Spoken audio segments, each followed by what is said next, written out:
Did you ever think you would make it? I feel I'm so close I could take sweet victory. I know this life meant for me. Adam, what's your point? The future looks bright. My handshake is better than anything I ever signed. It's right here. You are a one-of-one? My son's right about I don't think I've ever said this before. Okay, Canadians, we love you, but you guys had a rough night last night. We'll talk about that. We got Viva in the house to talk about Canada.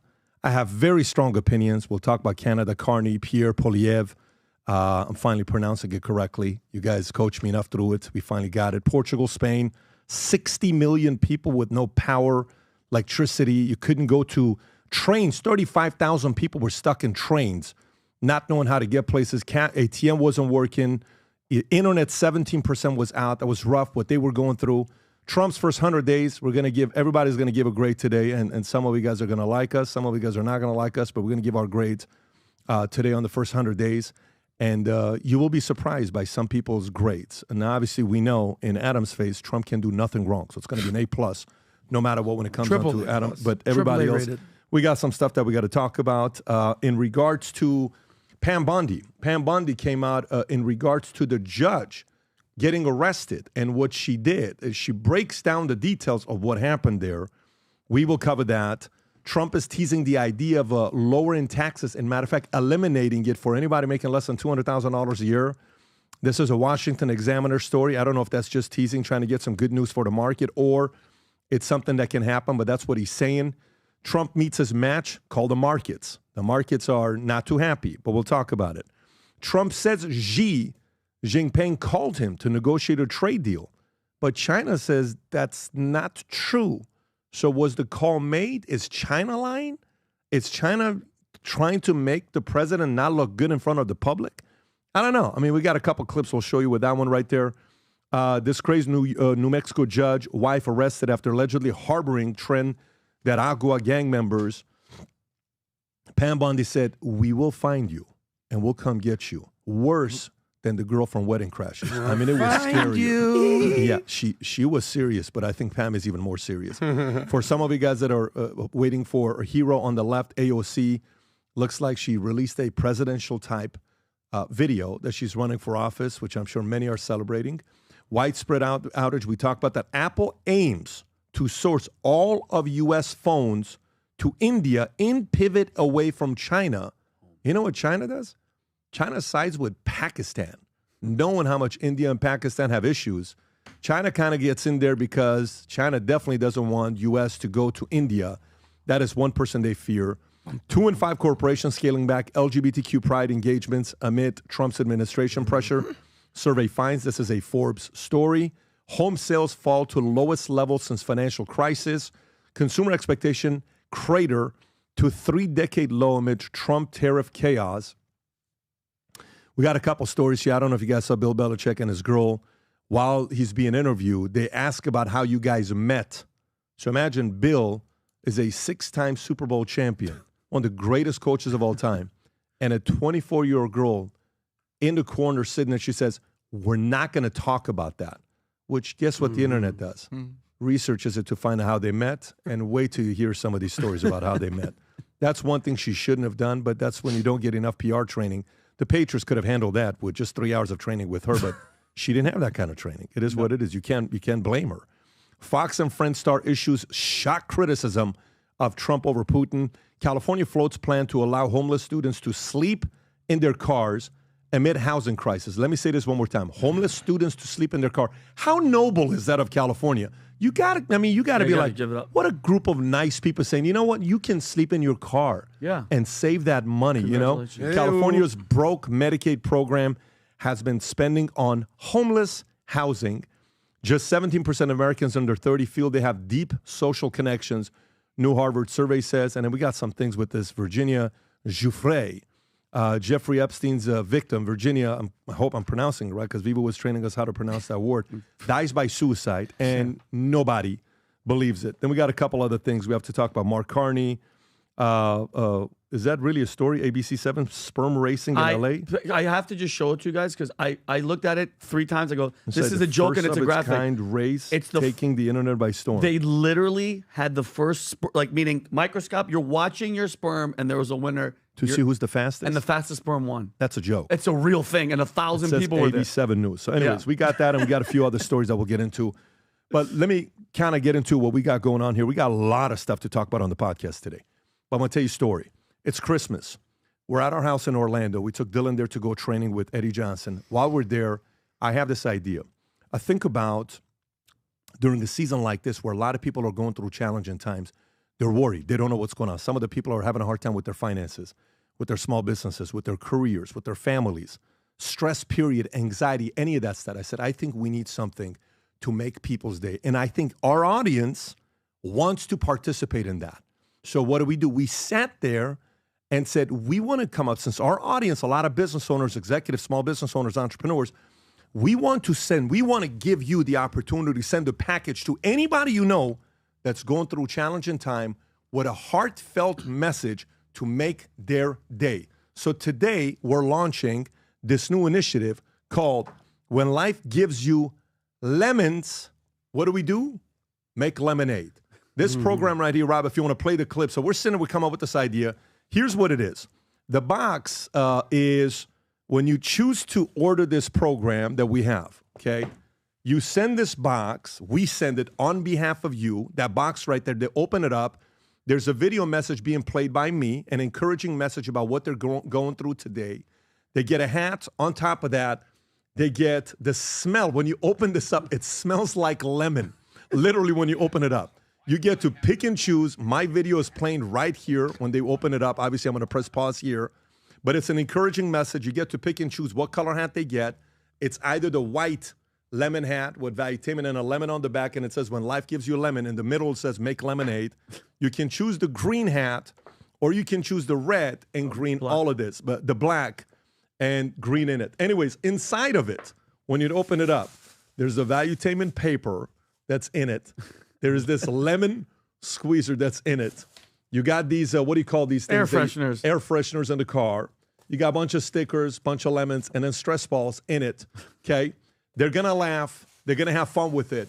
But if you're somebody that's watching this, you have a friend, a family member, a coworker that's really going through it today, and you want to put the biggest smile on their face, representing both Valuetainment and the individual that's going through it, go to vtmerch.com, Rob, if you can help them walk through this.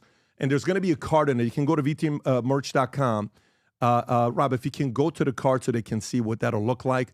So they'll get that box. You see the Future Looks Bright on it, hashtag. And then the note right there with your name on the bottom left, meaning sent to you with care from your name being in there. So this is more than just a box. It's a message of optimism, encouragement, and the power of turning life's lemons into something amazing. We want to be able to use these opportunities to make people's days. We did this with only a limited 500 of these. We don't have more of these. These are all handmade. These took 6 weeks to make. So we only have 500 supply. The cost on this, we're making no money on this. This is $74.99 to ship it to somebody with everything that's in there. So go to vtmerch.com, place your order. And when you do, be sure in the shipping address, you put their shipping address. Unless if you want one that comes to you, they're going to be limited supplies. You can have one being shipped to you and you go deliver to somebody. I'm personally sending 10 to people that I know, and I think Pierre Poilievre's on the list of one of the ones that I have that are shipping it to. Put an apple in that one. Yeah, put an apple in there too. They're going to be going to some of the people that I have as well. All right. Having said that, let's get right into it. You put the story of which ones people wanted to talk about first, Rob. I want to get right into Canada is what I want to do. So yesterday, everyone's waiting for this election. Just 120 days ago, on every chart we looked at, Pierre was supposed to be the prime minister. Poly market, massive lead, okay? Vegas odds, massive lead. After a disastrous Justin Trudeau, he goes to Mar-a-Lago, walks out 51st state, embarrassing for Justin Trudeau. Everyone's saying this is going to be over with. And then last night I'm at Casa D'Angelo. This Canadian family from Montreal walk up to me. Okay, Pat, we're in Canada. We watch your stuff. We know how you feel about Pierre. You know it's the election tonight. I said, I know it is. They said, you know he's probably not going to win. I said, no, I know he's not going to win. He doesn't work that hard. And they said, be nice to us, Canadians. We watch you guys. Be nice to us. Be fair to us. I said, look, fair I'll be, but you're too easy on your candidate. So this is Mark Carney, a World Economic Forum candidate, wins. And we brought Viva to give us an update on this because I got a lot more opinions here. Rob, if you want to play this clip, go for it. We see every day what the politics of slogans and anger and chaos are doing south of the border. They are dividing and they are weakening the Americans. And that is why, that is what, they are not united anymore. United in name only. You can stop it right there. I can only listen to. You imagine that he accuses them of politics of slogans with elbows up, and they are not united. I mean, he issues two slogans. His campaign was elbows up, which is ironic because, you know, when you're getting mugged in Canada, that's exactly where your elbows are now. But politics of slogans, and then his basing his campaign on a slogan, elbows up, which makes no sense. Is that like the old Cholo song, elbows up, side to side, and elbows up? And that's not what you're talking about. Apparently it's hockey. You're trying to say, it's hockey based, and it's supposed to be like, you know, when you get ready to fight. Yeah, the only thing is elbows up. No, but elbows up is a dirty play, like when you want to elbow someone in the head and not have the ref see. So it's even the campaign slogan was a dirty play in hockey. Rob, can you do me a favor? Pull up Trump's tweet yesterday towards Canada, and then Pierre's response, if you can pull that up. You know, so for me, I'm watching this whole thing taking place, going back and forth. This guy Pierre needs to absolutely win by a mile. If you have the tweet towards Canadians, you should have it somewhere there, Rob. When was it? When you go a little bit lower, see if you find it. If not, you don't see it. Man, he's pretty active nowadays. Dude, he's not stuck. Okay, well, go to Pierre's tweet. Okay, go to Pierre's tweet. Go to Pierre's tweet, okay? If you go to Pierre's tweet, is this it? President Trump, stay out of our election. The only people who will decide the future of Canada are Canadians at the ballot box. They didn't show up. Canada will always be proud, sovereign, and independent, and we will never be the 51st state. Today, Canadians can vote for change so we can strengthen our country, stand on our own 2 feet, and stand up to America from a position of strength. Go to my tweet, Rob, and just to have some fun with this one here. This is what I said to Canadians last night, 6 hours or 12 hours before they were about to go out there and vote. Can you go to that one right there? I mean, I even tagged them purely out of respect. Yeah. Canada, I certainly hope your candidate, Pierre Poilievre, did everything in his power to win for you. I hope you held him accountable. I hope you drove him to earn his victory instead of being entitled to one. I hope he and his team reached out to Tucker, Nelk, Rogan, Theo Von, Megyn Kelly, Sean Ryan, Bill Maher, Lex Friedman, and others to get his message heard. I certainly hope your fear of the liberal media in Canada didn't bully you from campaigning the old-fashioned way. I hope this doesn't become the most embarrassing loss a conservative candidate has suffered following a disastrous Trudeau administration. If he loses to Carney after being ahead by a mile on Polymarket just 90 days ago, this may go down as the most pathetic loss of all time. Your beautiful country and amazing people needed their hero to work his ass off. I'm not sure he did. I certainly hope I'm wrong and he wins. But future looks bright for those who campaign like their country counted on them. Go a little lower. Here's John Shahidi. Go a little bit lower on that tweet in the comment section. John Shahidi, who runs Nelk, he runs Full Send, he runs Happy Dad. Wow. He says, I tried to support by connecting Nelk, Theo, and you, they ignored. You mean to tell me you said no to Theo? Do you know how much we would have seen the lighter side of you, the fun side of you with Theo? Do you know what would have happened if you gone to Nelk? They have connections in Canada, and you said no to it? Now, Viva, everybody I talk to, this is the shit I hear. I hear people say, you don't understand Canadian politics. Probably so.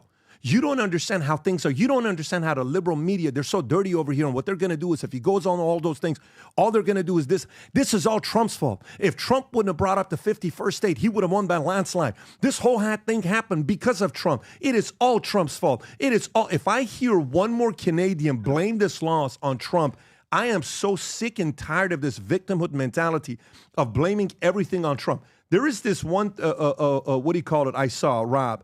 There's this one meme I saw. I'm sending it to you right now. If you see it on your phone, if you can pull it up. This meme explains so many of the voters that want to blame every single thing on Trump. I want to show this to you, and I'm going to tee it up to you, okay? Please. Let me get this out of my system. This is therapy for me, okay? If you can show this meme, this is what everything is with Canada. Boom, boom, Trump did this.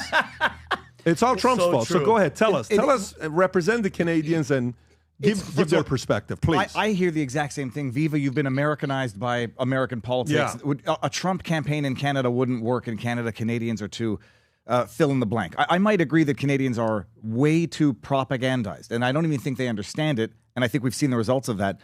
But the fact that he would turn down or not go on certain podcasts, because people are saying, well, what good would it do to go on an American podcast? The media in Canada is just going to use it against him, say he's Trump-esque. And it's like, they're doing it anyhow. No matter what he does, no matter how much he tries to trash Trump, they do it anyhow. They called him mini-Trump. They drew parallels between his campaign and Trump's campaign. And I said, you want to get the eyes of the world on the issues of Canada, much like what happened in Romania, where Kalen Georgescu gets, disqualified. They annul the election. And you say, well, don't get American politics involved in it because, it's none of their business. That's how you put things on international blast. And that's how you get into the mainstream and bypass the media cartel that exists in Canada. It was very, very frustrating because I've been hard on Pierre for 4 years. Like going back to when he referred to Christine Anderson as hateful, said she should go back to Germany. Going back to when he was wearing the Ukrainian scarf saying Slava Ukraini. I was like, what kind of leader of a country is chanting glory to another country? And if you criticize him over the years, try to make him a better candidate. Then he gets involved in this campaign and runs it like he thought he was going to be the anointed prime minister. Did you see his interview with Jordan Peterson? It was reminiscent of Hillary Clinton's happy birthday to this future president. Like they're talking about it as though he's already won it. They're talking about it as though he's the prime minister. They? Jordan Peterson? Jordan Peterson and him.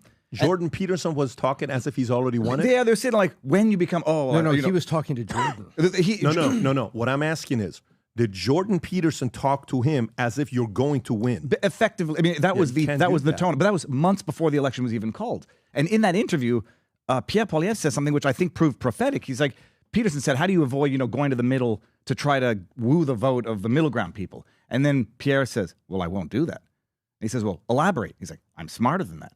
I know, you don't take for granted the votes of your base and move center to try to accommodate everybody. That's how you piss everybody off. And I'm like, that's exactly what he did during the campaign. Wow. He abandoned, first of all, never did anything to try to woo what they refer to as the vote splitters, the PPC, the People's Party of Canada. Never did anything to try to accommodate their desires, to listen to their concerns, to address the vaccine injured, to address the Ottawa protest, to address Tamara Leach and Chris Barber being convicted of mischief.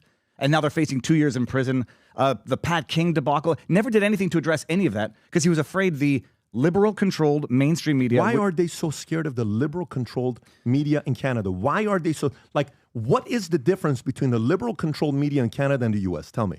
Well, it's say CBC, Radio-Canada, or they're fully funded. They're subsidized by the government to the tune of $1 billion. They are deeply indebted, for the future of their livelihood. Because what country doesn't have that?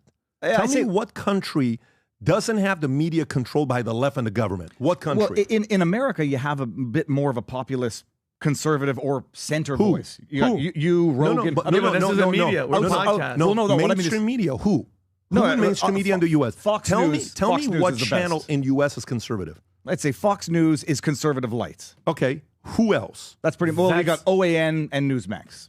Those two are not that big. No, I agree. Okay, but at least you have one big voice which has a big audience, and at the very least you have voices that people can get their alternative media from. In Canada, you got none of that. And whether you got CBC, Radio-Canada as the state crown corporations. Right. Then you got CTV, Global News, National Post, Toronto Star, Toronto Sun. They're all effectively controlled by the government or indebted to. So then if you know that's the case and you're Canadian, you know they have that kind of control.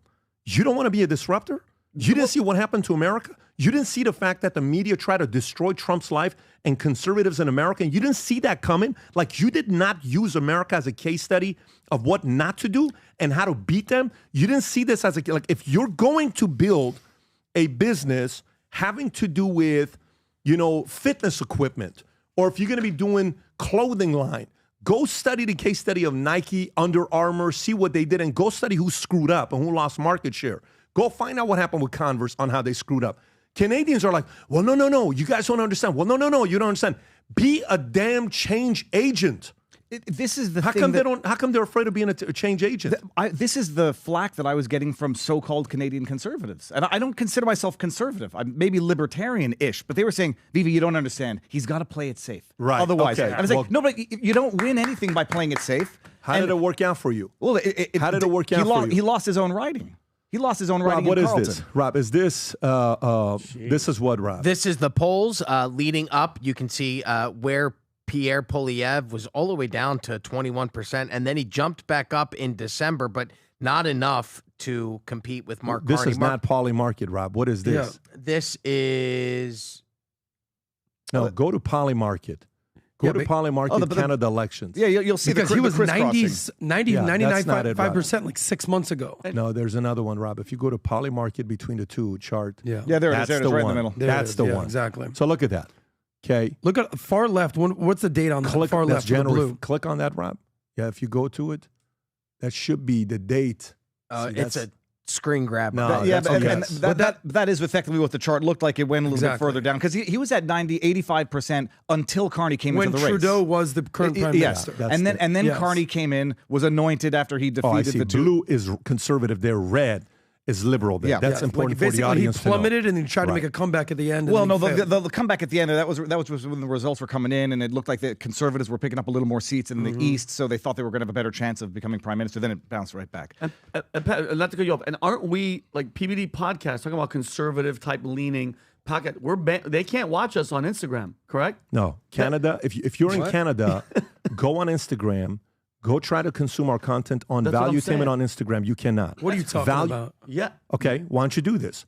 Go on Instagram if you live in Canada and try to look at our content, Valuetainment on Instagram. Get out of here. Valuetainment is not allowed to be seen in Canada by the Canadian government. By the Stop Canadian. it. Yes. I don't know how many I times to believe tell you, but I didn't. This is the first time hearing this. This has been the case for over a year.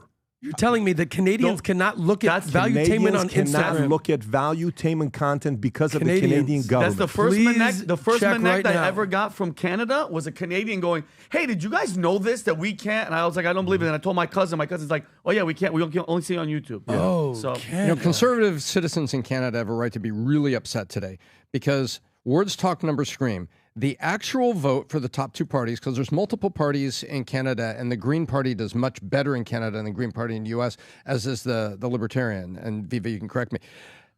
You know what the vote split was here, Pat? 43% on actual vote count of the Liberal Party, 41.7% for the Conservative Party. They lost this thing by a whisker after running the most horrible campaign and ignoring everything. Now, we focus on 270, right? We focus on 270 for our president and for our, we think about our House of Representatives and the number of seats you need. Well, they need 172 up there. The Liberals only have 165 and the Conservatives 147.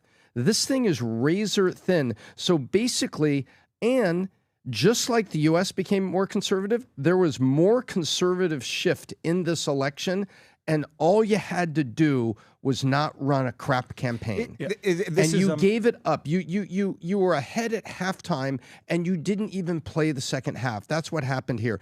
And by the way, the conservatives up there, and you can look this up and tell me about this. Conservatives use VPNs to get U.S. social media and to get feeds of stuff that they're not normally allowed to get. And they get it. And so if he had come to any of the podcasts, to us, to any other ones listed, conservatives up there would have heard that. Cowardly. It's the only word I can say. Exactly. In life, if you want to be a change agent, you cannot do what cowards do. Cowards are afraid of going and worried about what liberal media in Canada is going to do to you. That's not what Bobby came. When nobody wanted to have Bobby on, not CNN, not Fox, nobody wanted to have Bobby on. You know what he did? He went to Rogan. He came here. You know how many times we've had him on? Probably 4 times we've had him on. He went to everybody. Then all of a sudden, boom. You know what he runs today? He runs a company that is 30 times the size of what Apple does per year. He runs a $1.5 trillion a year business is what he runs, okay? How did he get that job? What if he doesn't go out there and talk on podcasts? You know the first time Bobby went on Joe Rogan's podcast, do you know what Joe Rogan says to Bobby in the first 30 seconds? Have you guys seen what Joe says to Bobby in the first 30 seconds? I've heard only What negative. word did he use? What? You don't remember what he said? The first time Rogan has Bobby on his podcast, if you just find it, okay, Joe says, "I thought you were a kook." And then what happened? And then he broke down And everything. then next thing you know, he writes this book about it. That's a change agent. Tulsi Gabbard was a change agent when Hillary went after and said, this is a Russia asset, okay? Trump is a change agent. Pierre is a boring, same old agent. Entitled. And you're not going to be able to win like that. At the highest level, you were humiliated after having a horrible resume that Justin Trudeau had. You lose to that? The really terrible thing is Pierre's got a wonderful life story that he should be sharing far and wide. Like he's been in politics since 24 years old, 25 years old. His mother was a 16-year-old girl who decided not to abort him, to put him up for adoption, made the same mistake with his brother, half-brother, that she then put up for adoption to the same family. He's got a non-verbal autistic child. I mean, I don't say like milk these things like the way Kamala Harris milked her so-called middle-class upbringing, but tell the story to the people. Get out there. The issue is that I think cowardice and policy issues is if he gets out there and says, yeah, my mother was a 16-year-old girl who didn't abort me, and then people are going to say, well, policy-wise, how are you then a conservative that supports abortion? That's where I think he realizes there is a real risk and exposure to go on the podcast because people will ask him these questions. So, but oh my God. And then the issue is you take for granted, it's true, the conservative numbers are up, so-called conservatives in Canada. But they ran a campaign that they allowed themselves to be dictated by their enemy. Their actions were dictated by their enemy. Do you really think Canada is going to have...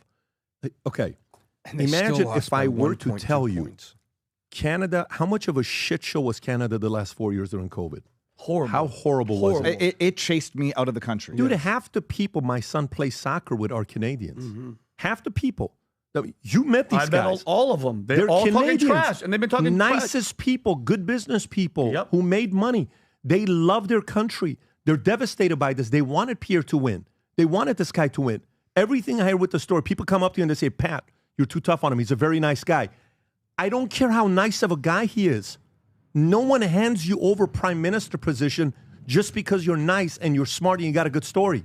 You got to go work your ass off for this. You know, like for us, you don't think we want Pierre to win? Of course we think we want Carney to win? Nope. What do you think we want? Yep. You think we're sitting here like celebrating? Where do you think this is coming from? This is coming from, me having gone there God knows how many times. Every time, Justin is this, Justin is that, Justin is this. Did you know what Justin did? Let me tell you what Justin did. All the videos we played the last 4 years. What are we playing all this stuff for? We got banned from Canada because we kept supporting Pierre and what he's supposed to be doing. Why would we care? Because we wanted to see some of the good people in Canada have some of those freedoms. But no, you guys are like, oh, this guy's automatic. He's our guy. He's going to win. It's not how competition works in life. Well, the other thing is, you can be a nice guy and still impose some discipline from time to time and impose some discipline on his political adversary. Do you know how many times he mentioned the word WEF, globalist, Bilderberg, Davos during the campaign? The 3 passports? I mean, I don't think Canadians know that Mark Carney had been advising Trudeau for the last 5 years. I don't think the Canadians knew on the WEF website. God forbid you offend the liberal left. No, I know. No, because WEF, it's a conspiercy theory, according to the CBC. Yeah. But let's not forget who Mark Carney is. Like now we're like Pierre, horrible job. Whoever's in charge of his campaign, shame on them for not getting in his ear, as we saw that they're like. But dude, he already made a climate change something statement in his victory. He's about ESG. He's about guys. He's a WEF puppet, and that's what you guys voted for. So what could he have done differently? Why don't we do this? Okay, why don't we do this? What could he have done differently? Let's go through some of the stuff, and I mainly want to target one issue. Okay. Your job. Who is the most unpredictable world leader right now? Trump. Is it even close? 0. Okay. Nobody else. So guess what? A part of diplomacy is knowing how to deal with an unpredictable personality. Yes. Fair? Okay, Yep. let's go through it. Trump says Canada needs to be the 51st state. Okay? He comes out hard against Trump. Pierre. Mm-hmm. What should have Pierre done? Let's go back and look at what Pierre could have done differently. Go ahead. I put out the tweet at the time where I said, he never needed to take an adversarial tone to Trump's threats of tariffs. He could have turned it around back on the Liberals and say, he said it in so many words. We have a fentanyl crisis in Canada. We have an immigration crisis in Canada where we've let in people who have not been vetted, who are trying to cross the border into the States, who are on terror watch lists. We've got fentanyl super labs. We've got a problem. We need to fix this. These are problems of the Liberals making, and Trump, as brash as he might be, has a legitimate grievance with Canada. That's what he could have done, is to turn it on the Canadians. Should he have gone and met the Liberals? Sorry. Should he have gone and met with Trump? 1,000%. Because if he's not a player who is negotiating with Trump, no one's going to view him as a potential prime minister to sit down with Trump. When Trump called Carney Prime Minister Carney, And then the left was running around saying, oh, he didn't even call him Governor Carney. That shows you their mindset. So you go and you play ball with the players, and people are going to think you're good enough to play ball with the players. So why didn't he go meet with Trump? Because he didn't have the opportunity? Because he was worried about the optics? I believe he was worried about the optics. Everything about this. You're not a change agent. No, you're not a change agent. And it's disloyal. Bukele was a change agent. Okay, Milei, change agent. Trump, change agent. Bobby Kennedy, change agent. Maloney, change agent. Pierre Poilievre, same old. No change agent. You got Marine Le Pen, Caitlin Georgescu, George Simeon, the populists of the world. And I believe sincerely that Canadians wanted a populist leader to lead them forward. Not to bend the knee and say, I'll be slightly left of, even left of the left. Carney got a little bit more hardcore than Poilievre, where they were talking about immigration. You're talking about immigration, and they say, well, we'll reduce the numbers to 250,000 immigrants per year. That's the conservative position. After you have 4 million over the last decade. They were liberal light. But the problem is you turn down the biggest voices on earth to make the things known about Carney that need to be known to the Canadians? I would have loved to have seen him on Theo. I would have loved to have seen him on Rogan. I would have loved to have seen him on Nelk for different reasons. I would have loved him. He wouldn't have gone on Tucker because Tucker would have actually asked him tough questions, and that's scary for him. I would have loved to have seen him on Making. And then, these people say, why would they want to go on these American podcasts? Because if you're on Twitter, Twitter is everybody. He would have had hundreds of millions of views on Twitter where you consume content. The landscape has changed. YouTube, Twitter is a different game. Canadians consume content on Twitter and YouTube. It's optics. It's laughter. It's an opportunity to do something with Theo. Do you remember the time where J.D. Vance was on Theo and they talked about cocaine? Do you remember that one time? Dying laughing. And J.D. is laughing. You know what side of J.D. you saw? Can you pull up the J.D. clip of how hard he laughed with Theo Von? Theo may honestly be the most important podcast for a candidate to go on. And if I was a campaign manager, he's my number one on the list. Do you know why? So he humanizes you. Is this it, Rob? I believe so. Let's see this clip. Go for it. Go ahead. I don't know if I'd be sober if this stuff weren't killing people, to be honest with you. I know that's sad to say.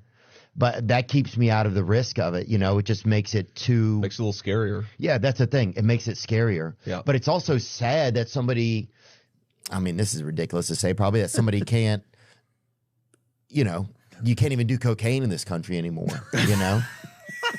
And that seems like a crazy thing to say. And don't say that. Don't say that. I said it. But yeah. But don't say that anymore. I'm going to steal that line. He brought that up with Trump as well. He's like, man, it keeps you up at night like an owl, baby. That's the future, the potential future vice president sitting there laughing with Theo about cocaine, and it made me go, oh man, he's hilarious. He gets it. He's one of us. It's not just a politician. Because if there's anything that we've learned from Trump is that people want authenticity. They want an authentic candidate. So what you're saying about Theo Von is he'll make you human. He'll make you laugh. I think he's so. As a campaign manager, I would have the best relationship with 5 podcasts in America, and he's one of them on my top 5. Well, the issue is... Can I say one thing just about Canada? Because I have a different perspective here. My brother-in-law is from Canada. He moved here 10 years ago. So the reason he moved here, he's like, dude, I got out of there. I saw the writing on the wall. His brother still lives there. He's there with his family. So and my dad's from Detroit, right next to Windsor. I have a good relationship with a lot of the Canadians here. But I have a different perspective. Here it is. Canada is the most progressive country in the Western Hemisphere. They're basically like Scandinavian, Denmark, Finland, Sweden, Norway, all in one, just north of the border here. They're essentially California with maple syrup and hockey. All they do is they're socially progressive and fiscally socialist. How you doing? You saying anything to me? I'm just giving some behind the scenes to people on PBD Podcast No Circle. problem. If you want to see the shoes he's got on or no shoes that he's got on, go on PBD Podcast Circle. PBD, what's your point, PBD? I'm trying to make a point here. They have to go see it. This video is only going to be on Manek Circle PBD Podcast. Go ahead, Adam. Guys, here it is. I don't have my shoes up. All right. It's so funny. So he wasn't making a point in the middle of you not making a point. Back to not making it. But the point is, they are borderline communist. And we've seen so many people over the last 4 years be like, dude, get me out of this place. So, you're saying that anything that happens, you'll blame on Trump. Okay, I'm with you on that. But some of it actually does fall on Trump. Like, I guess I want a similar breakdown to what you're thinking here, because you don't go from 90% approval ratings to all of a sudden hovering in the 20s, right when Trump takes office and starts talking about 51st state. In my opinion, one of my greatest friends and mentors wrote a book called Choose Your Enemies Wisely. When Trump showed up and basically started talking about the 51st state, Canadians and Mark Carney all of a sudden had an enemy. Because if you look at approval ratings in Canada, Trump is despised. Okay? It's like California. Good luck convincing California that a fiscal conservative guy like Trump or a socially conservative guy like Trump is the best approach in Canada. Good luck. Good luck changing Canada. No, you're not. That's my point. Good luck changing California. My point is they're the most progressive country Good luck. You keep in the losing Western conservatives Hemisphere. that are leaving Canada. No doubt. I mean, they're going ultra-liberal, and they're going to pay the price by doubling down on Justin Trudeau. Just remember this. Justin Trudeau's approval rankings right around the beginning of the year was what? 25%? Horrible. And Canadians just looked at Justin Trudeau, Part 2, Mark Carney, and said, we want more of that. And it was almost like a FU vote to Trump for the 51st state. That's why I said he is the most chaotic, unpredictable candidate. The way you handle him qualifies you to be the prime minister of a country. You mishandled him, period. That was a mishandling. It's an opponent. How do you handle this opponent? He's not going away.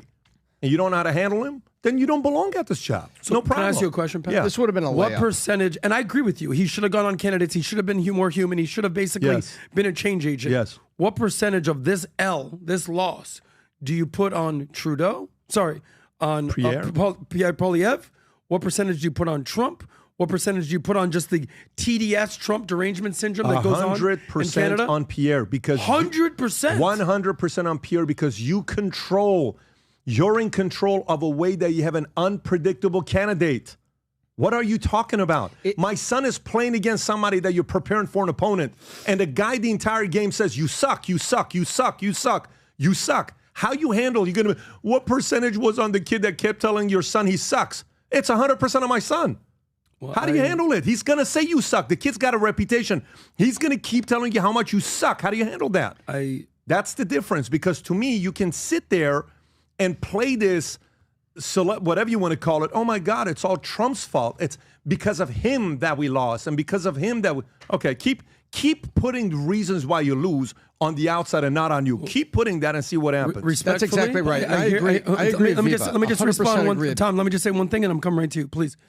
I agree with you that a lot of it goes on to Pierre. I'm not willing to go 100%, because that means that the entire electorate in Canada is just based on Trump. I don't think that's what it is. I think he definitely deserves a lot of the credit for the loss.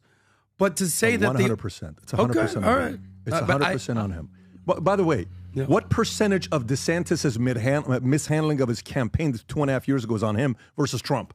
A large percentage. 100% of it. Okay. None of it is on Trump. You have to make the phone 100%. Call. Why do I call him? What do you mean, what do you call him for? He helped me become a governor. But did you see I won by 1.5 million? Not the first time, around 34,000. You mishandled it. Go visit him at Mar-a-Lago. I don't need to visit him at Mar-a-Lago. Who the hell are you? He came before you. He's the alpha, not you. Danielle Smith went to meet with Trump at Mar-a-Lago. She's more popular in Alberta now. It's like courage is contagious. Texas of Canada. Yeah, well, it's definitely more free-minded and free-spirited. So is Saskatchewan and certain other provinces. What do you think about Maxime Bernier? I mean, I like him. He's not a viable candidate for prime minister yet, or maybe never. Just because of the way the Canadian political system works. I ran for the People's Party of Canada in 2021, and I've seen how it works. Yeah. Like, when you control the media, you control the swaths of the population's access to information. I did an interview on the CBC when I was running, and they didn't upload the interview to the CBC website because I guess they didn't like the way it went. It didn't make me look bad enough, and I had to hound them to put it on the internet so that I could share it the day before the election. Tom. And then let's transition. My thought on this is Pierre missed it. Pierre missed it with such a layup. He says, President Trump is talking about 51st state. That's Trudeau's Canada. That's Trudeau's Canada. Our Canada, we're not the 51st state. We're going to be the number one partner of the largest economy in the world. And we're going to enjoy this incredible partnership. And we are not going to go to the seeds of liberalism where Carney is taking us. It was such an easy distinction to make, where you make the harbor here and now you open the door for Trump to come back and to say that's exactly right. See, we want to be the trading partner. We want to be the NAFTA partner. This is what we want to be. This is what we're going to do. The 51st state, when you hear Trump saying about that, that's Trudeau's Canada. Do you want more of that? Vote for that. You want us to move forward? Go with us. And by the way, and then remember, guys, words talk, numbers scream. 1.2 percentage points. This was not a liberal spike. This was not a blowout. 1.2 points lost after running the most horrific, arrogant, entitled campaign in Canadian conservative politics. Tom, what do you mean 1.2? That was the margin of victory? Yeah, on the national, the party votes between Benny the two Johnson parties. just tweeted this, and he said the most important question. Go to the tweet, Rob, if you could, instead of the image. Oh, don't worry about it. I can read it. Don't- I have it. Oh, you have it. Okay, watch this. He says, Canadians 60 years and older are more worried about dealing with Trump than Canada's housing crisis or cost of living. Young people, they want affordable living costs and rents. Boomers looked south, shrugged, and let Canada rot. Okay, go to that chart. Look at that chart. Okay, look at this. The ages, blue 18 to 29, green 13 to 44, yellow is 45 to 59, red is 16 over. Look at blue. Make Canada a better place to live is what the young is worried about. Look at growing the economy, blue. The younger generation, 18 to 29. Making housing more affordable, blue. Look how much boomers cared about the youth of Canada making housing. They could care less. Okay, Look how boomer. much they care about making Canada a better place to live. They could care less. Look how much they care about growing the economy. They could care less. Look how much they fear a Trump. Look at the second one. Delusional. Delusional.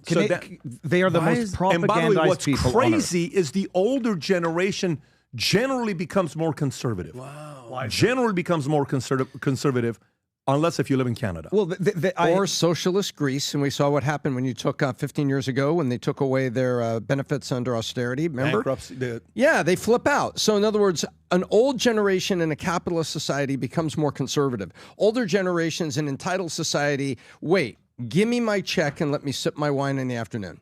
That is the there's a for certain the young people in Canada. There's a capture in Canada where you get 1 in 4 people working directly or indirectly for the government. They're going to be beholden to the government, and I think that probably is a lot more 60 and over dependent on government, whatever for subsistence, and that's how you get them captured. But it's propagandized to the point where I genuinely believe it's something like Stockholm Syndrome-esque, where a lot of the Canadians feel that their own crises are too difficult and too complicated to solve, and they got that big boogeyman being flashed in their face by the media. Let's talk about the boogeyman's first 100 days. How about we do that? Let's And do Mr. it. Trump.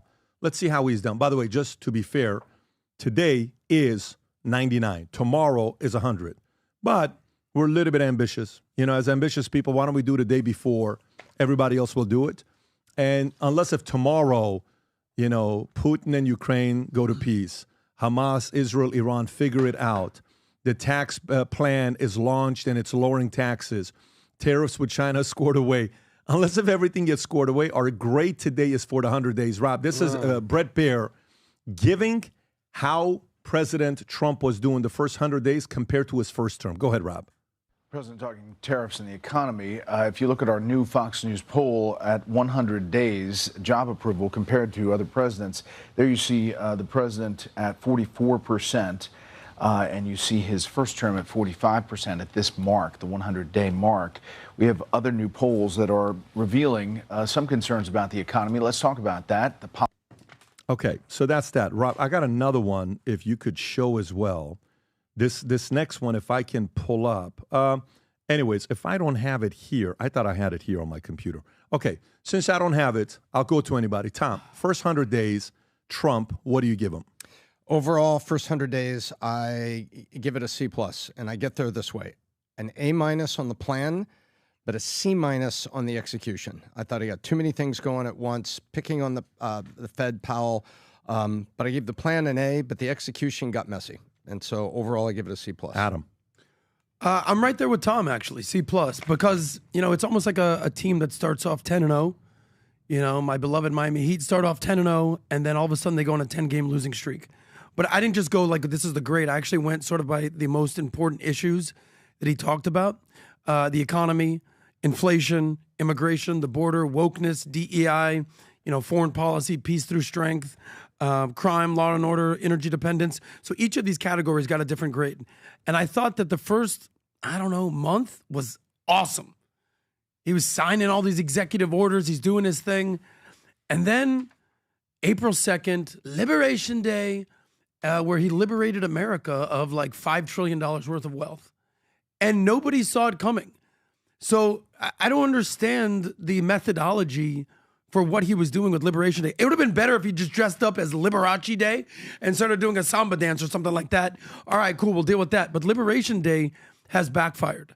Viva, so what do you give him? Not improving right now. I'm in the line of C only because it has not been a total catastrophe and it hasn't been a smashing success with only W's. It started off strong with pardoning the Jan 6ers and fulfilling a campaign promise to right that wrong in as much as humanly possible. You got RFK in, and you got RFK and Tulsi doing their thing, which is fantastic.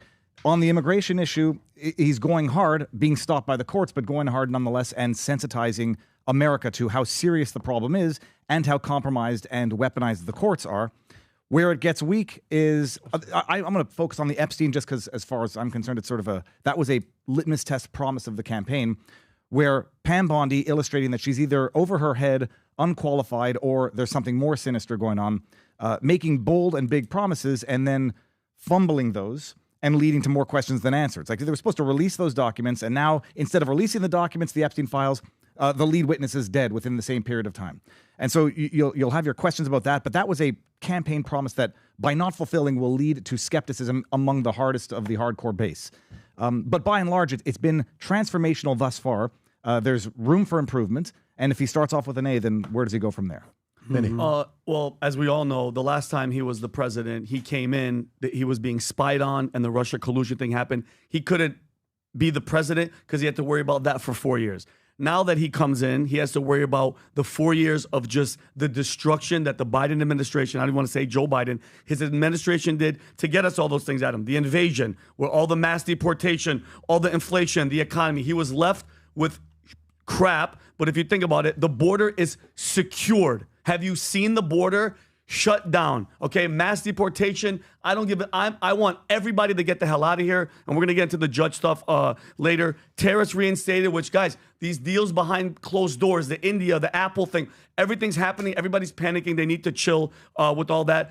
Signing the federal law banning biological men from playing with women, all the stuff, declaring cartels, terrorists and all that. I think he's doing a good job. I'm going B- because I'm with Viva again. I still believe, like, the accountability matters. And if we're going to be clean house, you have to clean all of it. Vinny, why isn't he an A? Because you just were like, he did this, he did this, because Why is it a B-? Because I'm with him. When you promise something to me, and you guys know where I stand when it comes to children and what they've done to children, and you just nailed it. The number one accuser of Epstein, of Ghislaine Maxwell, of Prince Andrew, the last one, she suicided herself. After she was hit by a bus, she looked like she was beaten up. She recovers, and then she wants to kill herself after she wrote a tweet saying she wouldn't do it. That, to me, is the biggest travesty, and I've said it before.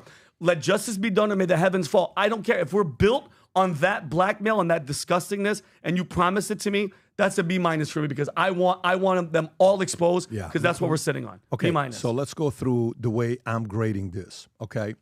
To me, if you look at the way we grade everybody that's here with us, it goes off of A. A stands for attitude. I love his attitude. I think he's having fun. I think he's playing loose. I give him an A for attitude. Effort, he's working his ass off. Nobody is sitting there wondering if this guy's working or not, period. Teamwork, his team is working very well together collectively, better than what it was the first time around. Not a lot of people have been fired. It's not been as chaotic as it was before in regards to how the team was. Before, you're like, you couldn't know who to trust, any of that stuff. And then you have innovation, creative, some of the stuff that they're proposing, Greenland, all this other stuff. I give it an A as well for that. But results, it's C-. To me, their grade right now is C- on results. First 100 days. When you go purely with results, we were told day one, there's going to be peace with Russia and Ukraine. It's day 100. There's no peace there. It's worse. They're fighting. Of course. I thought there was going to be a deal being done there. I thought the mineral deal was going to be done. It's taken too long. The negotiation with Greenland, we needed that, or we needed Ukraine, or we needed something with minerals. Not done. Panama was supposed to close. Hasn't closed yet. Is America safer than ever before in the last 4 years? Absolutely. It's safer. Border. People are not coming across. Tom Homan's doing his job there. No problem. Kash Patel. On day one, Glenn Beck is here. Yep. In 2 weeks, I'm telling you, in 2 weeks, nothing happened there. Okay, and Glenn Beck was just with the president last week doing an interview in the Oval Office together. Okay, you got Epstein stuff. People that voted that wanted Epstein. What happened with that? It's not out yet. Are we supposed to forget about it? There was a massive community that specifically voted because they wanted people to be held accountable. Fauci, is there going to be accountability with Fauci? We don't know yet. The trade war, on how chaotic it is right now, someone's got to close the deal, whoever it is. If someone's got to get on a flight and go and negotiate, someone's got to do it. Next one, threats. When you threat Iran, if you do this, I'm telling you, Hamas, if you do this, I don't want to see my president keep threatening without being able to deliver on the threats. The more and more you keep saying threat, and nothing's happening, what are we looking at? I'm not okay with that. So in regard, Tom. 24-hour Gaza. Yeah. On that same list. In regards to results, it's a C-. And I voted for this guy in 16, in 20, and 24. Gladly. Happy I did. And it's a C- today. I hope right now, and it's not, again, remember, it's not because of attitude. It's the best attitude he's had. He's playing loose. Not because of effort, not because the team's not working together, not because they're not being innovative, not because America's not safer. But there's so, by the way, this C- within 30 days could turn into an A+. Mm-hmm. The C- within 30 days. But because so many things are in the hopper that are not closed, we can't give you a high grade. The market doesn't judge you based like today, all the criticism, oh my God, he's not doing this. Yeah, okay, you're right. What am I going to tell you? It's not done yet.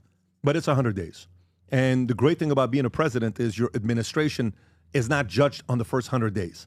That's just something market does because they need content. There's nothing going on. So they're like, let's talk about the first 100 days, and we're going to do this. But that is my grade for the first 100 days.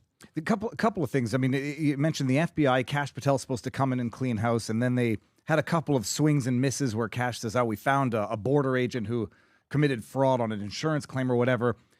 There hasn't been a cleaning of house of the FBI yet. There was a bit of the disappointment of Matt Gaetz being pressured out of his position. But the reality is, I mean, he's answering letters to God, basically. I mean, when we went to the White House for one of these events that they were holding for alternative media, you realize what an industry, a machine that they are operating, where you see Tulsi Gabbard in the hallway, and she's also answering letters from God in terms of what is expected of her, what is demanded of her. So the judging harshly in terms of what they said they were going to do and what they've done in the first 100 days is not a destructive form of criticism. But they've got an immense job to do, and they've got 4 years to do it. You're right, not just 100 days. I'm very PBD comfortable said, with it. I think the magic word is that underdeliver, because when you overpromise and underdeliver, your expectations are here, and then you don't meet the expectations. This is the problem with Trump, of him being such a good marketer and such a good blusterer. People use that word bluster as a bad thing. People understand that when he says, I'm going to end the war in Ukraine in one day, he actually literally said, listen, I don't think anybody took me serious about that. He said those words. Yeah. Okay? But the problem is when you set those expectations, people are like, yo, dude, it's been 2 days. It's been 100 days. When you said you're going to bring out the Epstein files in a week, where's it been? So, talking about 100 days, Trump's got 99 problems, and he is the number one problem, is because you set these expectations so high that you cannot meet these expectations. So when Putin says, oh, you think you're going to end the war in one day? Okay, sure, buddy. Let me make you look bad. So when Putin did this weekend, attacked Kiev and killed all these innocent civilians, Trump is like, Vladimir, stop. It doesn't make Trump look tough. By the way, it's crazy. So it weakens your brand when you do not deliver on your promises. But it's part of his deal. Our brand is Future Looks Bright. His brand is Make America Great Again. Both of them, there's a lot of pressure on who? Yeah. The individual that says what? Make America Great Again, or Future Looks Bright, right? They just launched their new hat called the 2028 hat, Trump 2028 hat. You know what it says on their website? The future looks bright. Good for them. Have you seen this? Go on the Trump I wonder where merch. they would even have gotten the if you go to Trump merch and you look at the Trump 20, look at the first phrase. The future looks bright. Yeah. Hey, can I say something about this? What? Guys, the last thing I'd be thinking about if I'm Trump right now is 2028. I think they're trolling. They're basically trying to own the libs. Of course. Let's focus on 2025. But let me say, because everyone here just gave him a collective C+. Yeah, but here's the one thing that a lot of people don't realize. Guy says, guys like you, the reason why you're not happy and you're giving this is because the market. My guy John Owens shows up last week, okay, from Goldman. We're sitting down having a meeting with him. Do you know how many times he called me when the market went down 6,000 points? Do you know how many times he tried to get a hold of me? Never once did I call him back. He comes, he sits down, he says, you know how much money you lost? I said, how much money did I lose? He tells me the number. Jennifer's sitting right there, says, babe, are you kidding me? I said, no. So what are we going to do? I said, we're going to go buy some more. I said, take some of the money out of the cash right now. Here's how much money I want you to put into the market right now. And I said, I guarantee you I'm the only big client that never called you back. He says, you're the only one that never called me back. Mm-hmm. Why? Because I'm long on America. Yep. And I'm long on capitalism. And I'm not sitting here worried about what's going to have to happen to my money in the next 3-6 months. It's not what I'm worried about. I'm playing the long game. That's how business works. You don't play the short game. The people that are playing the short game are panicking. But today for the score today will be that. And by the way, visit back in 3 to 6 months when my C- becomes an A+, and look at the people that'll be pissed off saying he can't do anything right. He can't do anything wrong in Pat's eyes. Mm-hmm. The same thing. I'm going to be me, and I'm going to give my feedback, and you can get all butthurt and upset about it. That's not my problem. I'm telling you where I stand right now financially and what I think is going to be happening. In regards to this, I think this was just a great distraction to the marketplace because Trump 2028 could mean Eric Trump, could mean Donald Trump, Jr. Trump. It could mean a lot of different Trumps. It doesn't Baron mean Trump. Yeah, it doesn't mean Daddy Trump. There's a lot of different Trumps in there, and I think him and Laura may one day run as well. I think they would be a power couple if they chose to run. Let's go to the next story. Right, this is the next story. Trump says Xi from China called them to negotiate a trade deal. Rob, can you play this clip, please? So Xi from China apparently called to want to negotiate a deal. Go for it. Volume. I don't want to comment on that, but I've spoken to him many times. Yeah. From Japan? From Japan, I'm getting along very well with Japan. We're very close to a deal. Will you be meeting with President? I'll be meeting with the Italian. Yes. Your Prime Minister? No, with President Zelensky. Oh, it's possible. Is this the Time magazine, Rob? So the Time magazine is a print interview, but this right in the beginning of the clip, they ask him, "Have you spoken to President?" But he didn't say anything. He said, "I don't want to get into that." Multiple times. Yeah, multiple times. Right, but that doesn't mean that they've spoken multiple times today. Where is the Time magazine one that he says they spoke? Because that is just a quote from the actual Trump article. Claimed in a Time magazine interview that Chinese President Xi called him to discuss trade negotiations, stating he's called, and I don't think that's a sign of weakness on his behalf, despite the Chinese foreign minister's assertion that reports of such talks were fake news and that China and the U.S. are not having any consultation or negotiation on tariffs. Trump initiated the trade conflict with a 34% tariff on China, later raised it to 145, and ended the de minimis commerce loophole, prompting China to claim it refuses negotiations for a more favorable U.S. deal. Trump expressed confidence in reaching deal, saying, there's a number at which they feel comfortable, but argued that China's trade surplus, which he called a trade deficit of $2 trillion, I consider that a loss, is unsustainable, and added, you can't let them make $1 trillion from us. So he's still staying on that with the trade deficit with them and China in regards to this. Tom, how much of this saying that China has reached out is trying to get the market out there to talk, and how much of that is a good move, bad move? What would you say to it? Well, they're trying to make sentiment statements. And if the president is making this as a sentiment statement, in other words, you put a float out there to the market. You saw the way the stock market reacted a week ago when J.D. Vance had a very productive 2 days in India. The stock market loved it. Tariff situation calming down, massive, country in India coming to make a deal with the U.S. Market loves it. Well, so too will the market like anything that turns down the heat of China versus USA. And if it really happened, you can say it. But if it didn't happen, you got to be really careful about going out there and intimating that it happened. because the market, number one, is going to react. But number two, the mainstream media is looking for any crevice or crack to say, aha, you're putting the spin on me. Yeah, the spin meister is accusing you of spin. So do I think there are ongoing conversations with the various ambassadorial levels and trade partners with China? Yeah, I do. Did Xi and Trump have a phone call back and forth that says, hey, I want to talk about trade? I don't know. China came pretty quick to the whip there to say, nope, we didn't have that phone call. You started this, you ratcheted it up, and we're concerned about it. So they came out with a full denial, either to make him look bad, even though, remember, they don't want to look bad. So if they had a confidential phone call with him and says, hey, let's talk about it, let's get this calmed down, and then he said something, let's say it happened that way, and then he says something, China's like, you're not going to make us look weak like we called you. And so they go out and deny it, even if it was true. That's China. They would absolutely deny it.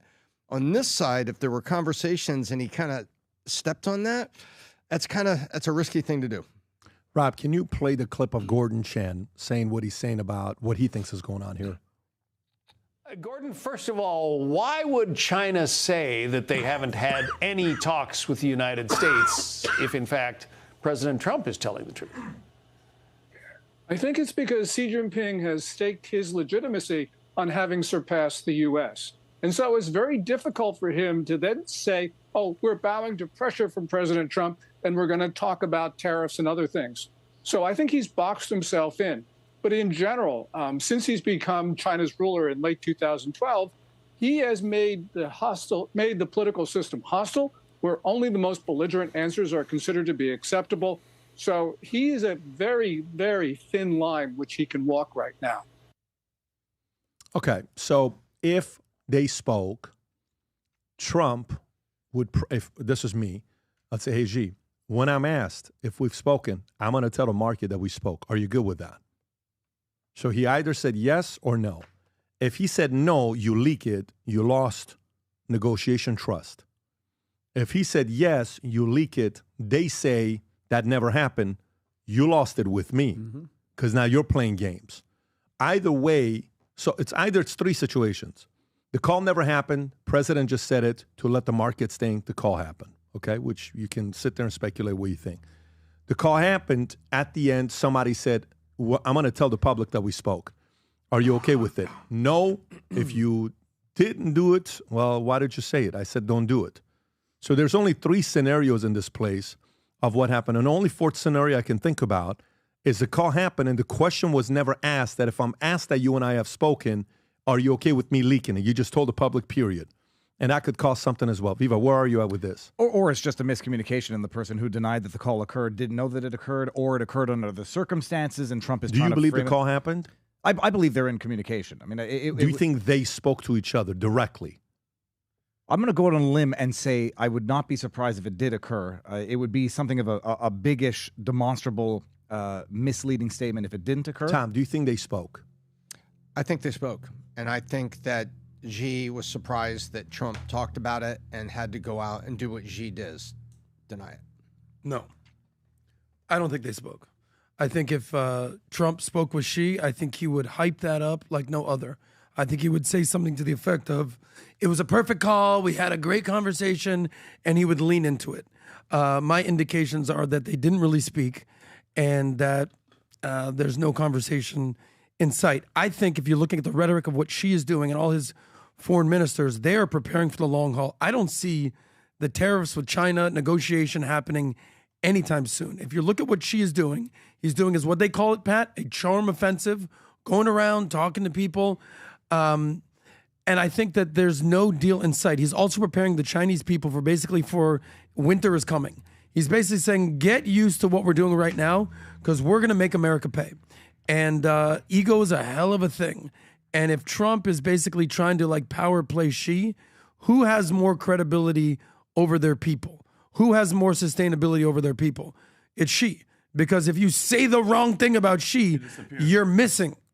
Right? You're right. Jack Ma? Yeah. How you looking? So, you say the wrong thing about Trump, half the country's going to love you and applaud you.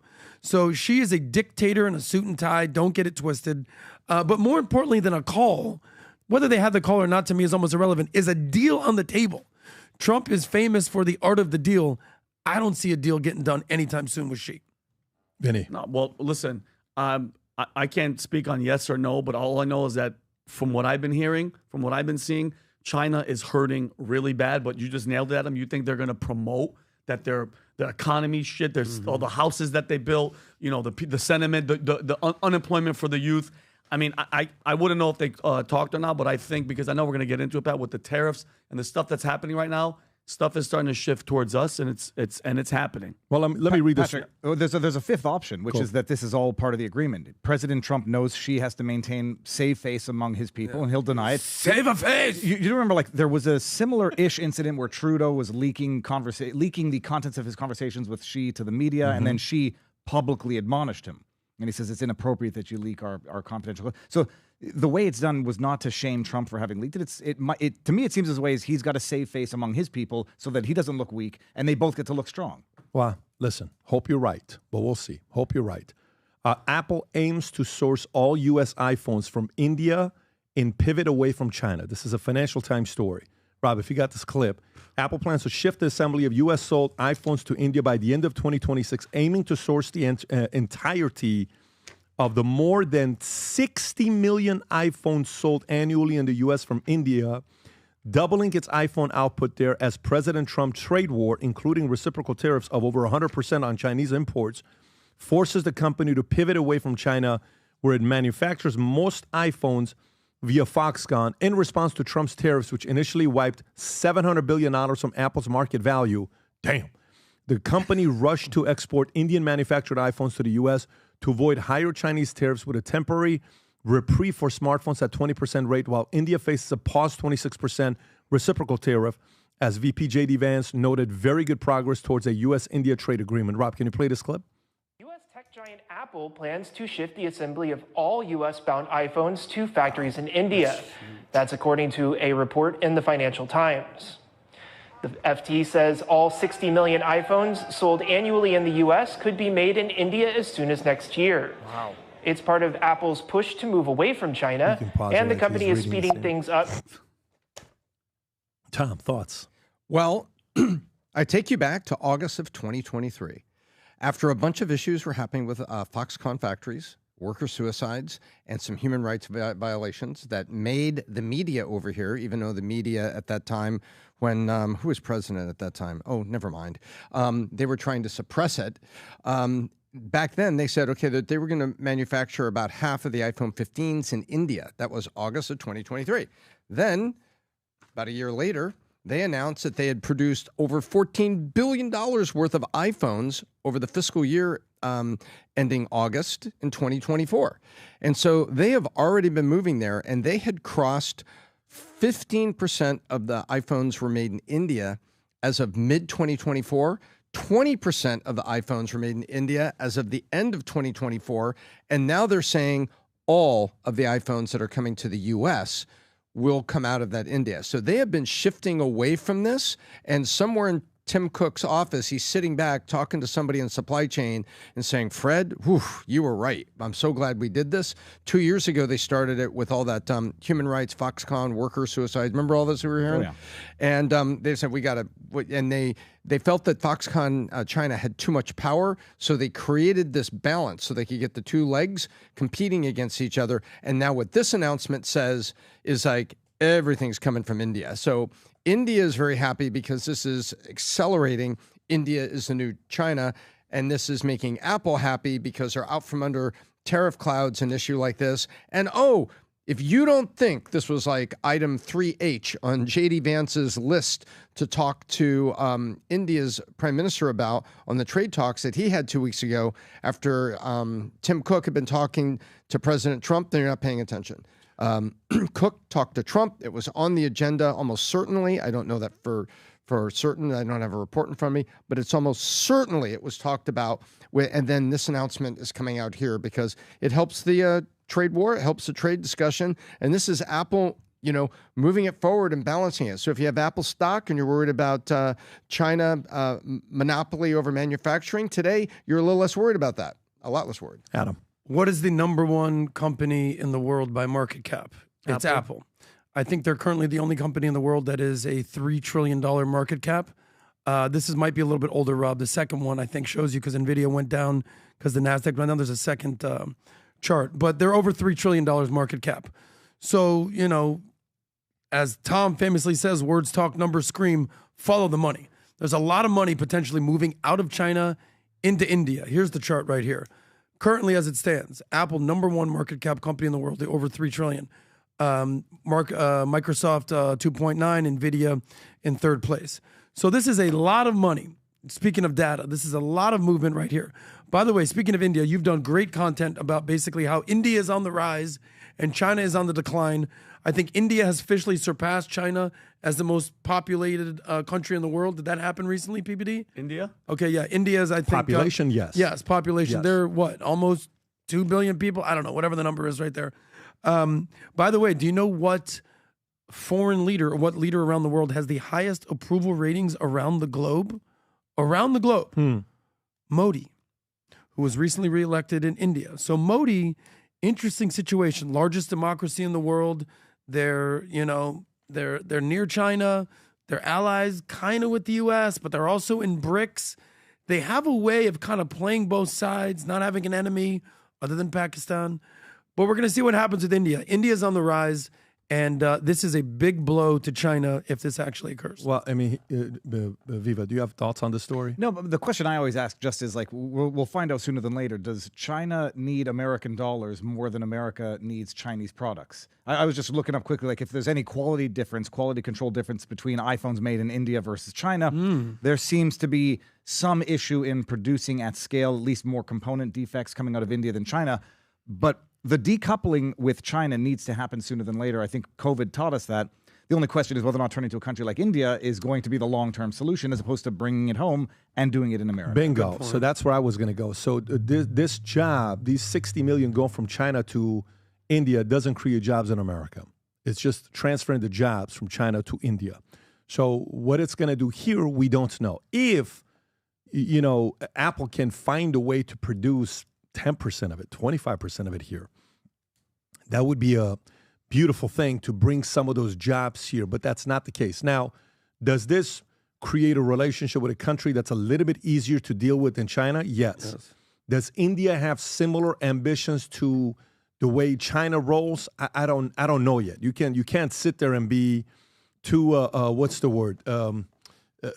Trusting either, assuming that one day India is not going to sit there and say, well, we're going to be bigger than U.S. and we're going to be bigger than this and we're going to be, bigger than all these other countries. There's nothing wrong with being ambitious, but at least they don't have that level of communistic, hate towards the West. India doesn't have that feeling and the vibe, which, could make it better. Obviously, you're seeing the relationship.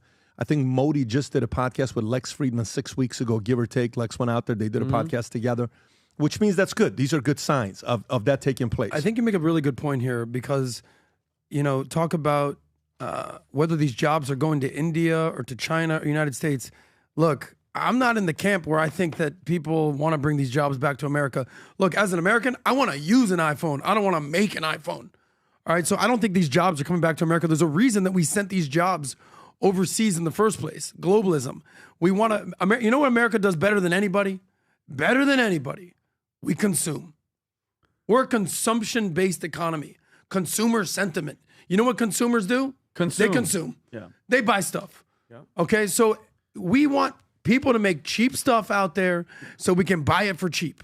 That's just what it is. So some of this talk about jobs coming back, manufacturing jobs, we're bringing jobs back. I don't think people really want some of these jobs because we're more of a service-based, technology-based, finance-based economy. We're not trying to make stuff. Let the people in India or let the kids in China with their low wages make the iPhones. I wouldn't want kids to I'm just saying, there's actually a stat out there. I don't know if you can find it real quick about should we bring jobs back to America? And a vast percentage is yeah, for sure. And then they ask the follow-up question, do you want to work at this job? And everyone's like, hell no. So in theory, people want to bring jobs back, but nobody in America wants these jobs. Let the little Chinese people make the phones. No, not us. it's not, no, but guess what? With an economy where I'm people telling don't you, have find that jobs, guess stat. what? Bring that shit here, number one. And number two. You trying to make an iPhone, Vinny? No. I like my job. You want to use one? I agree with this number. What is this? 80% of Americans believe the country would be better off with more manufacturing jobs. Only 25% believe they would personally That's be what better I'm off saying. Exactly. But what I'm saying is that 25% is still a big number. That's still a lot of people that would benefit from having a job there. Of course. Also, Touche. not But everybody. let's not forget the disparity here. 80% are basically saying, yes, we should bring jobs back. Do you want to work at this job? Basically, only 2 in 10 are like, yeah, I'll do that. Yeah, so there's almost a 60% variance between what you want and what you'll do. That's a big number, guys. But you know what? You know what I take from this whole thing is, like, we are in a trade war with China. How big of a blow is this to them? That's the reality of this shit. India's like, you know what? We'll bring them over there. And Apple, Tim Cook is like, yo, we're going to move. This hurts China. Yeah. And you know those little kids that you're talking about? Good for them that they're not going to have to be in slave camps working on these damn phones, losing their minds and killing themselves. And Pat, I don't want to change subject. Did you hear what just happened with Amazon? What Amazon did today? They announced that they're going to be displaying their tariff costs to consumers. And look what Amazon's stock just went and dropped today. That's Amazon. That's Amazon today. Rob, I sent you the link of Carolyn Levitt, Pat, if it's okay. She just announced what a hostile political act Amazon just did. I sent it. That's it, Pat. Can we play this? Yeah. Go ahead, Robbie. Perfect, crystal clear demonstration that it's the American consumer and not China who is going to have to pay for these policies. I will take this since I just got off the phone with the president about Amazon's announcement. This is a hostile and political act by Amazon. Why didn't Amazon do this when the Biden administration hiked inflation to the highest level in 40 years? And I would also add that it's not a surprise because, as Reuters recently wrote, Amazon has partnered with a Chinese propaganda arm. Weird. So this is another reason why Americans should buy American. It's another reason why we are onshoring critical supply chains here at home to shore up our own critical supply chain and boost our own manufacturing. And just minutes ago, Walmart announces that they'll be expanding support for American-made products. They said their goal is to make it easier for U.S.-based entrepreneurs to navigate the complexities of retail and bring their products to a national stage. That's Amazon's reply because of what's happening with. Just add to Adam that stat. I mean, I would say there's a little bit of statistical bias in that the people who are going to have the luxury of answering that poll question, it's like, yes, I mean, Monday afternoon, bring back jobs, but I don't want them. So I would say even the bias in that poll might be indicative of the discrepancy. The luxury of having a phone? Well, but yeah, pretty much. And the time to take a poll. Everyone's got a phone. Flip side, though, I mean, Adam, that position of you'll outsource the menial jobs is sort of like outsourcing modern day slavery. It's the same excuse people have to get low skilled immigrants in to say, who's going to. Guys, we just went like this. Yeah. So we are now, Vinny, you went to this story and Viva's still on the old story. Well, so the audience watching this is so confused right now. What's going on? Because they're going to see this clip. But I get the point you're making. So let's stay on this here now since Vinny just did that. Rob, go a little bit lower. So Walmart is saying what here? They're saying Walmart is expanding support for American-made products through its new program to help small businesses and retailers share exclusive access today. Why it matters, the growing pipeline to have more items made in the U.S. can help insulate the world's largest retailer consumer and the effects of tariffs and trade war. The big picture, Walmart announced a new Grow with U.S. program and shared details of the upcoming 2025 open call to make it easier for U.S.-based entrepreneurs to navigate complexities in retail. We anticipate thousands of small businesses will take advantage of free. So they are doing this on the backs of Amazon making a dumb mistake. Go back to Amazon stock. Don't go on the picture that you posted, Rob. Just go to stocks. Type in Amazon stock today. Let's see what the stock looks like. 5%. If you go today, so it shows it's up.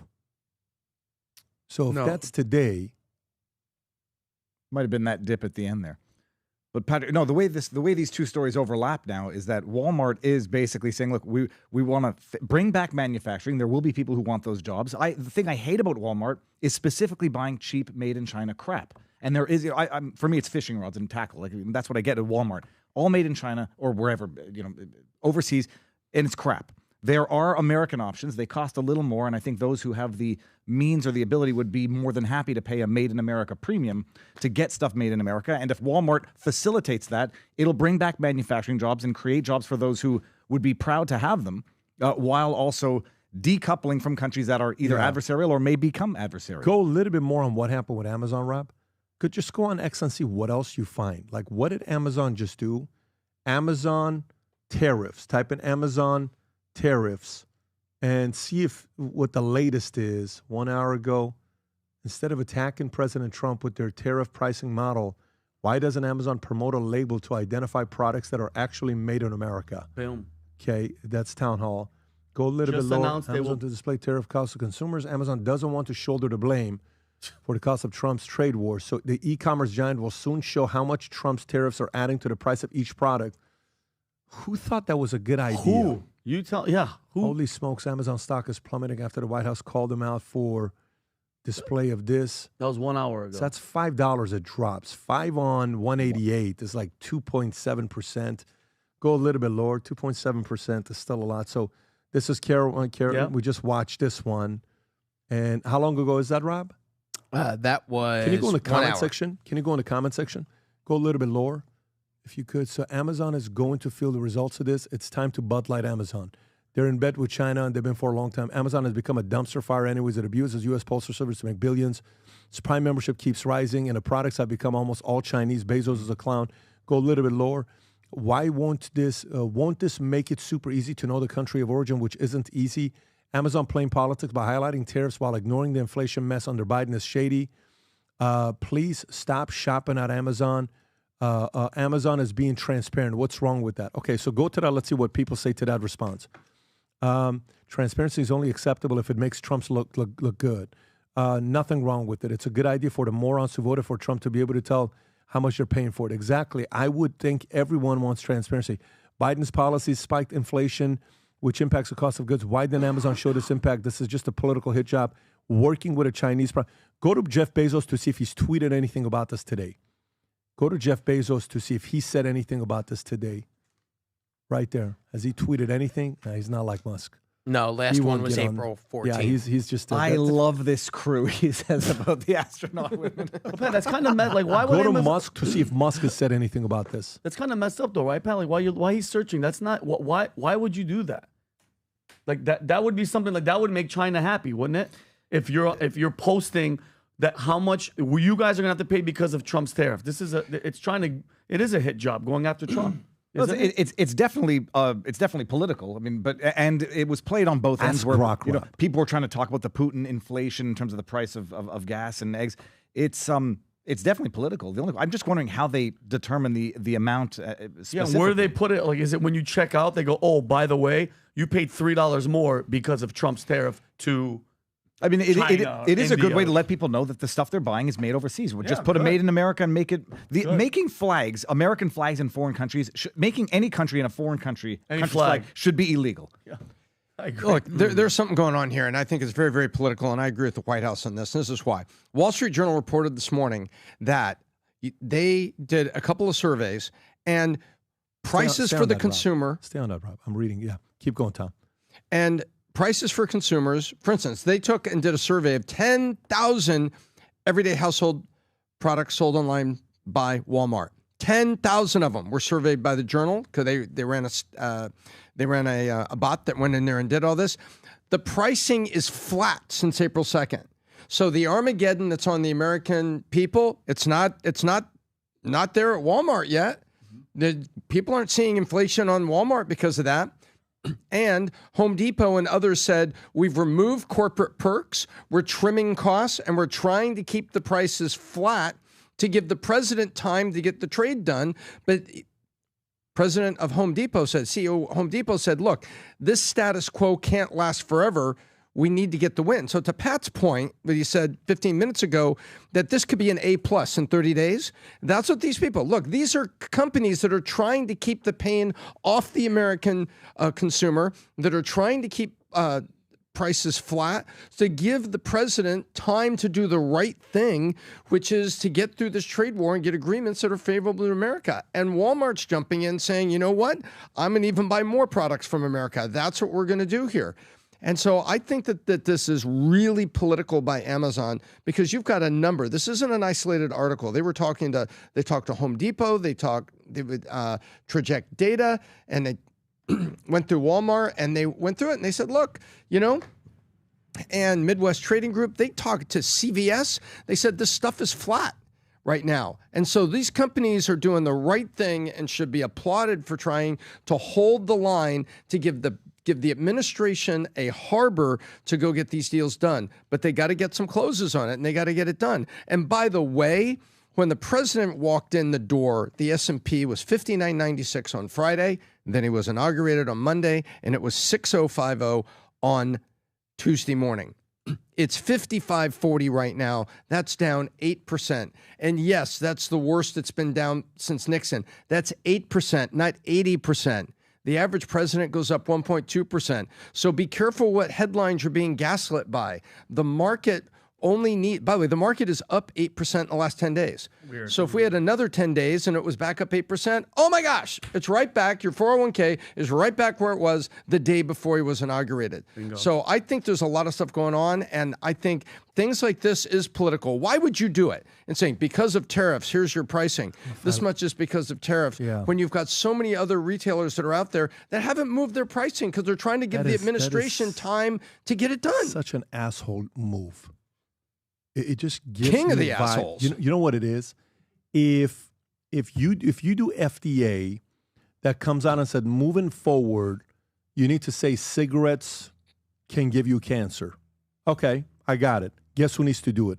Everybody. All right. Mm-hmm. So say you know the whatever the FDA is for business, you need to moving forward put on how much you're paying for this product because of tariffs or whatever. If it's blanket that the government is making, you know, a business owner do it across the board, you know, I get it. You know, like you have to put, if your erection lasts more than 4 hours, what is it, Cialis or Viagra and any of that stuff, Tom? You know, when you have, you have to put which one is it? That's right. If you have an erection lasting more than 4 hours, get immediate medical attention, which means call 911, have them send over a bunch of nurses. Tom, how do you know that so well? Right. So, but that's a disclaimer that they need to put there, right? If that's a disclaimer they need to put, that's coming from the government, I get it. But for Amazon to say, like, does Jeff Bezos not realize what? So dumb. You go there, you're like, hey, we're going to give $1 million for inauguration, and we're going to do this, and we're going to. Then you go back here.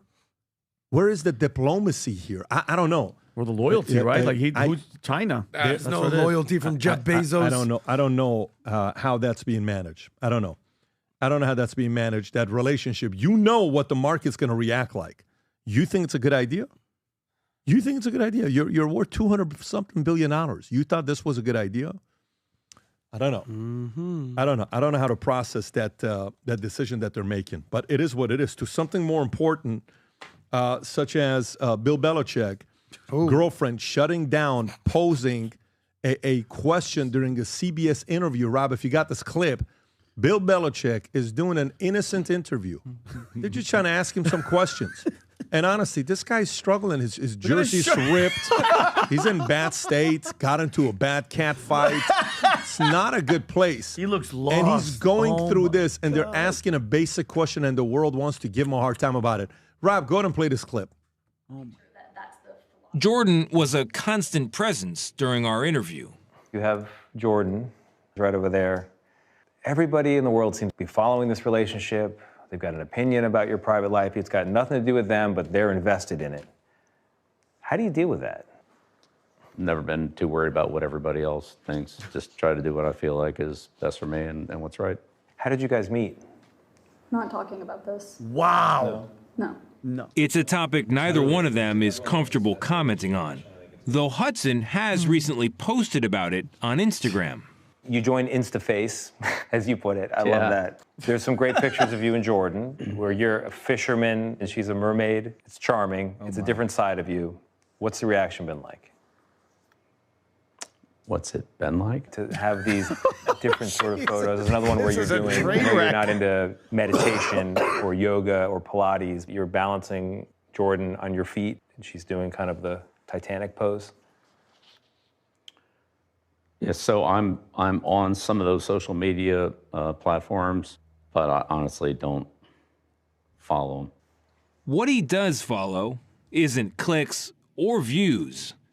but touchdowns and, above all, wins. You do seem like you're having a lot more fun these days than you were in other chapters of your life, let's say. I enjoy football. I enjoy the whole process of it. It's hard to win, and it's hard to beat other good coaches, good teams. I appreciate the grind. I appreciate the competition. But coaching's fun, and honestly, I feel like I haven't worked a day in my life. I bet he appreciates the grind. Okay, Tom, what do you think's happening here? I think if he'd been allowed to answer the question, she was a free agent signing. We're just taking it on a game-by-game basis. Yeah. Vinny, what do you know? Well. First, what a fall from grace.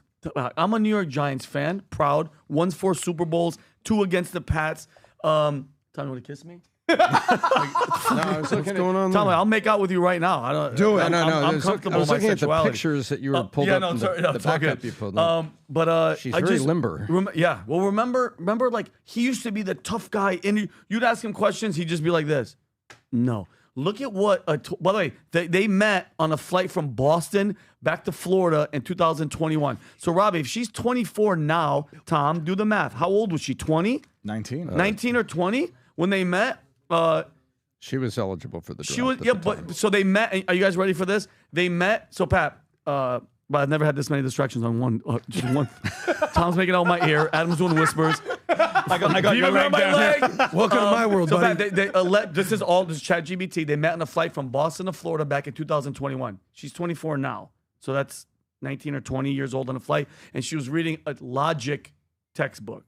Okay, and he signed it with a note. He put a note and gave it to her. But there's been some online stuff that I don't even want to mention about how they actually met. What would make a girl that's sitting on the sideline, no pun intended, to go right when you say, how'd you guys meet? No, we're not talking about that. In a totally humorless fashion. She was serious. She had seriousness in her eyes. And it's just, by the way, we all know this is not going to last.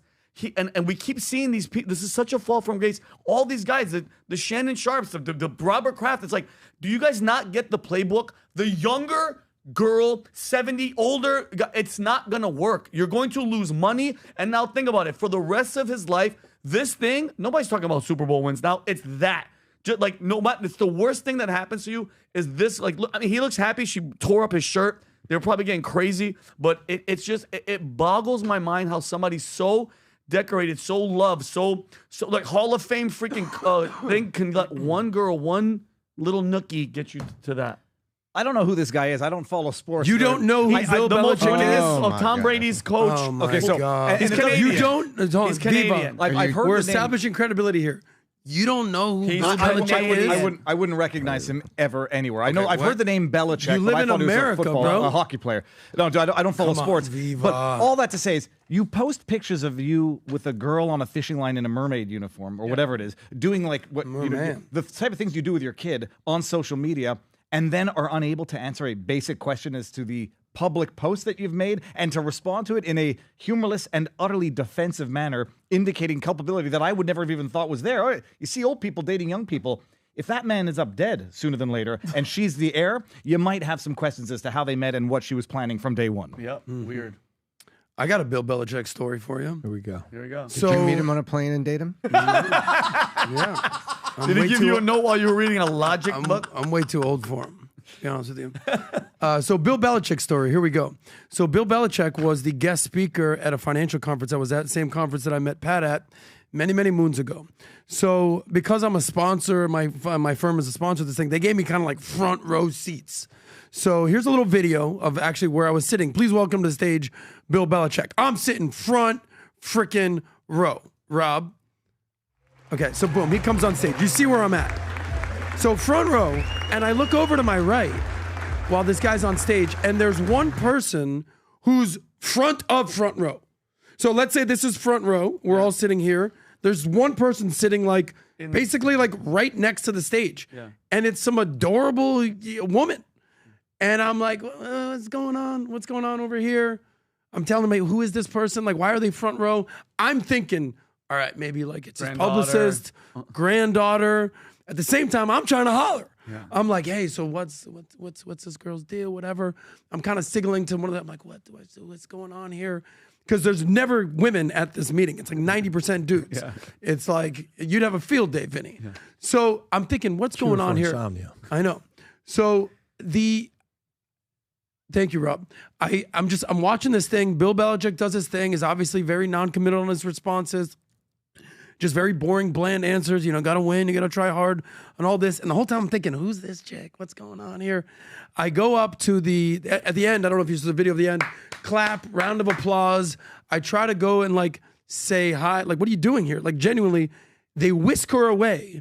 Like before it ends. Like, and I'm like, who is this person? And the lady running now, but she goes, no. She's with Bill. I go, no, I assume she's with Bill, but like, who is she? She's like, I think that's his girl. I said, thinks that's his girl. How young? Yeah, I mean, she's 24 years old. Bill's that was her? 70 That was something. her? It was her. Oh, wow. That's my point, is that she was way younger. 49-year age difference. Yes. So the point is, it's not like some relationship that he's taking her when he's giving speeches. She was 40. Very interesting. He was 49. She wasn't even here yet. Yeah, of course. When he was 50, she was 1. By the way, he like goes up to her and goes, one of these days. Listen, it's very common these days. Sick world we live in. This is a very weird situation, but imagine if it was the other way around. A 74-year-old woman and a 24-year-old guy. I would take it in a second. What? Some old nana to take care of me. You're into that? It. No, I'm joking. Okay. Consenting adults it's a free world and it's within the bounds of the law. The only question is, when did they meet and what was the nature of the airplane on which they met? Yeah, weird. Anyway. Are you saying they went to an island together? I would like to know the name of that plane. I don't. No, but it's plus some of the age of consent in America. So he is definitely older than her parents and probably older than her grandparents. There's some interesting fetishes going on. Look, next 6 months, let's circle back and see where they're at. 6 months. Married. We'll see. But if there is nothing to the story when somebody says, "How did you guys meet?" Just say it. Just say, "Who cares?" Yeah, it's we How met on did a you guys flight. meet? So if it's It's public knowledge. You guys met in a flight. I don't know, man. With humor, where'd you meet? Yeah. Wouldn't you like to know, Weather Boy? Should have been the answer. Weather Boy. Can't tell you. Can't tell. No, we're not going to talk about it. We're not going to talk about it. It's like a little temperamental, like a little scary, angry little elf. But that's how to create suspicion. That's the playbook on how to create suspicion. Yeah. So, all right, let's go to drafts better. Let's go to a couple of these other stories. California, broke Medicaid program has been spending on homeless housing. Thomas, I'm coming to you with this one. Okay, we got 2 stories for California, Rob. Why don't we do both of them together? If you want to put it up there, we always love to lift up Californians and just give them love. People in California just love it when we always uplift California. So, California Medical program, facing a deficit over $6 billion in loans, has been spending on non-medical services like rent assistant and medically tailored meals under its CalAIM, California Advanced and Innovating Medical initiative, which reimagined healthcare to include housing and healthy food for the state's poorest and sickest residents. The federal government under the Trump administration and newly confirmed Centers for Medicare and Medicaid Services head Dr. Mehmet Oz is cracking down on Medi-Cal and other medical programs, with Oz stating that Medicaid dollars for vulnerable people are being used for non-medical services, crowding out spending on education and other services. Tom, what do you know about the story? This is California. Let's just say, let me look up, check my notes. Yep, they're broke. And so they are misappropriating money. And when misappropriation is when money was put in a government account for something, it needs to be used for that something. And so California Medicaid has been stressed because they brought in so many of these illegal aliens, undocumented immigrants, whatever political name you have for them, they brought in excess peoples. And those peoples break their legs, get sick, go to the hospital, and Medicaid covers the cost of that. That's what Medicaid is. When you hear CAID, C-A-I-D, that is for people who are poor or otherwise don't have money, and they get their services covered by the state because they can't pay for it. And if a 6-year-old child walks in with a broken ankle, I want that child cared for. So does everybody else. Well, they're taking some of that money and they were using it on homeless, because what's the other side of the barbell, right? On one side, you've got these illegal aliens, undocumented immigrants, tourists, whatever name you have. They need medical services, but they also are in tent cities. So they're trying to use the Medicaid dollars tent cities. It says, so spoiler alert, America, states cannot run an annual deficit. It's against the law. They can't do it. They have to balance the books at the end of the year. And they balance the books on the rest of us.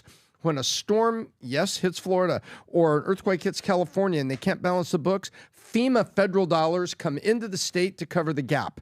And so when the state has an absolute gap, they go to the federal government to get federal money to come in. So when California misuses Medicare to do it for other things other than helping poor people get medical services, you, me, and everybody else in the other 49 states end up paying for it because one way or another it comes from the federal government. Meanwhile, they're saying they're going to allow homeless students, now put those two together, homeless and student, to sleep in their cars. Wait a minute.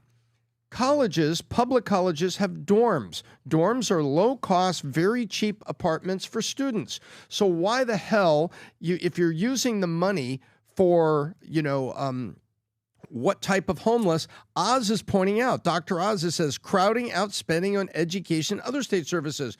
Why can't those be, if you're going to misappropriate the Medicaid budget, why don't, instead of having students sleep in their cars, figure out how to get truly poor students who is a student, and a student means you're in a junior college or something in California, and you're sleeping in your car, and you're a student, why can't we cover something for that student, that poor student, in their dorm so they can get their degree, live in a dorm, which is an incredibly low-cost, very small student apartment, and come out with that? Meanwhile, America is funding the shortfall in this under Gavin Newsom's watch, and students are sleeping in cars while they're trying to get something of a college degree and some education to go get a job, and then homeless people are getting their housing paid for by the governor. This is just so bad on so many levels. It really hurts me to talk about it. Reminds me of another, and by the way, you know what Californians will say? You guys hate on California so much, we became the 4th largest economy in the world. Mm-hmm. What do you say to those guys, Tom? You don't know what you're talking about. You guys just have hate in your hearts about California, Tom. You just have hate in your heart.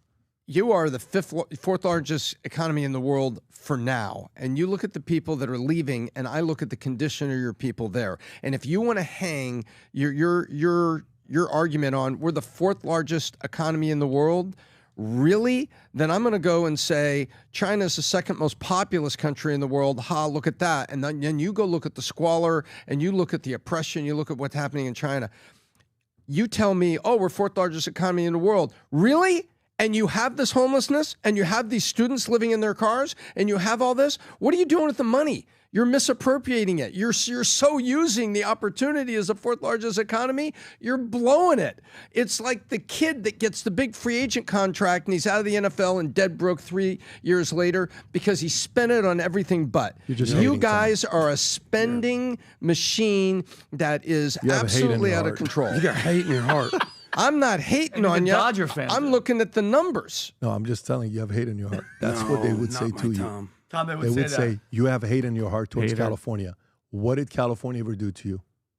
Since you left California, why don't you stop rooting for the Dodgers and become a Marlins fan? Oh, why don't you? I love good baseball. You love good baseball. I love good baseball, and I'm a Dodger fan at the heart. But I love good baseball. Tom, I feel for you, my brother.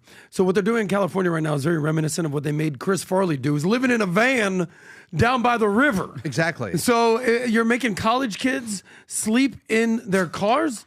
This is what's going on right now? While you're paying for housing for homeless people. Living in a van down by the river. So what's going on in California is this, and they always say this, and I actually fell for it. They're like, we're so rich. We got the 4th largest economy. We just surpassed Japan. We're a $1 trillion economy. It's like, yeah, but there's a big difference with your money between what you make and what you spend. You know, anytime you're trying to balance a budget, you ask 2 questions.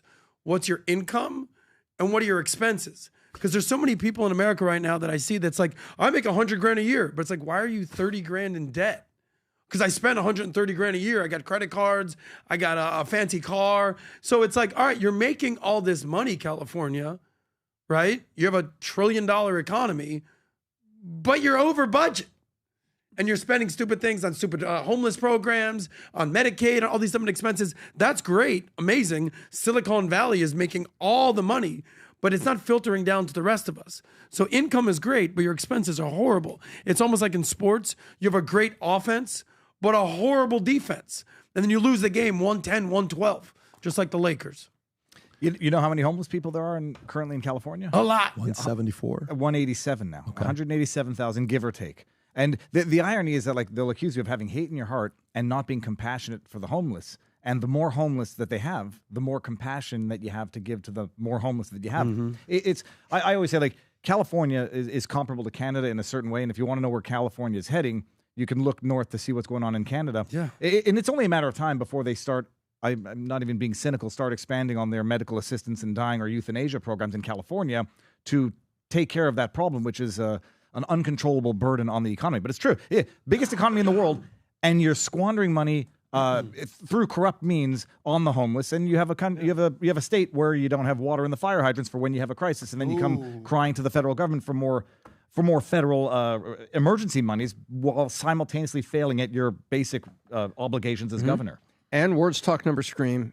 This from the federal government under Biden before the inauguration of Trump, and it's continued to be true. California loses 600 jobs a day, 54,000 jobs a quarter. Where do they go? Lost right now. No, they're lost. They're either layoff and not replaced, or they've moved out of state. And like 2 refineries, Valero just announced it's closing a refinery. So guess what?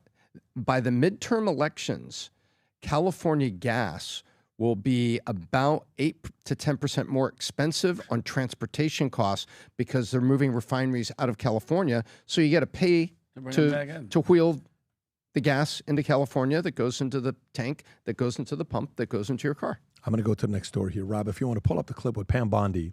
So Pam Bondi said, we will find you. She was very clear about it, like no joke. If you can go to that story, Pam Bondi issues warning to judges who believe they're above the law after high-profile arrests. And there's an exchange here with her talking to, I'm trying to see who she was talking to, Rob. I don't know if you can find it or not. I have the clip on the notes section that I put together as well if you want to go to it. So Attorney General Pam Bondi warns judges that they will face prosecution. Is this it? Go forward, Rob. This is it. America is safer tonight thanks to Donald Trump.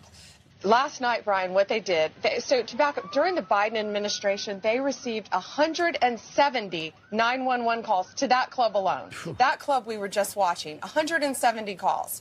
Wouldn't you think that would have been a red flag? Nothing happened.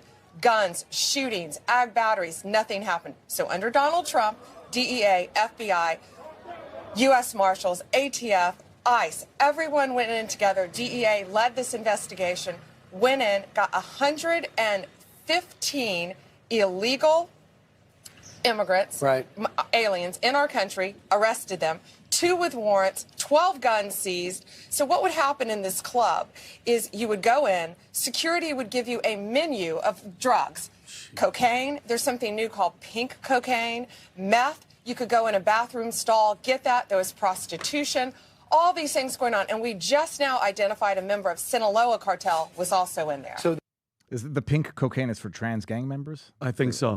It's called Bada bing, 2C. bada boom. It's called 2C. Kanye talks about it. So what do you think about this? What do you think about this or what's going on here? Because you know what the whole story of this is. There were about them, the 100 and some of them in that underground partying every single day. Yeah. And then all the times. And they've known about it. They've known 100 and some times the police have been called there. And why? And I still keep going back to and I think with Tom Homan, and I sent Rob a clip earlier about how emotional Tom Homan gets. Dude, the damage that the Biden administration and Alejandro Mayorkas did, guys, like, it's criminal. What they did, like, they just let all these people in. There has to be a reason. What the end game? What was it for? And it wasn't that they cared. They weren't crying about the kids in cages. All that is nonsense. Because Tom Homan even said, bro, that like the amount of children that were sex trafficked and raped and the shit that he's seen, and these people are sticking up for the other side. And I know we're going to get into the story about the judge, but it's like you have judges and you have people. The cops are negligent. You're letting this. How many times are you going to get called to a place? They're all illegal. And then the craziest part, Pat, they put all the photos of all the people that were arrested and all their crimes. Yeah. Jake Tapper on CNN, they blurred out the faces. And why? Okay. Why are you blur? Like, look at this. Why is CNN blurring this out? Look at this. The Trump administration is approaching its first 100-day mark with a full court press on the issue of illegal immigration, and they really don't want you to miss it. Look at so why subtly and tastefully they said, deck the White House North Lawn with dozens of yard signs Due featuring process. photos. The right to be accused. No. The Trump administration claims are in the country illegally. And this is the problem, and this is why, guys, the Democratic Party is finished for a long, long time. These are the people that they're sticking up for. And the National Security Advisor, Mike Waltz, reminded everybody of what has come in that they know of so far.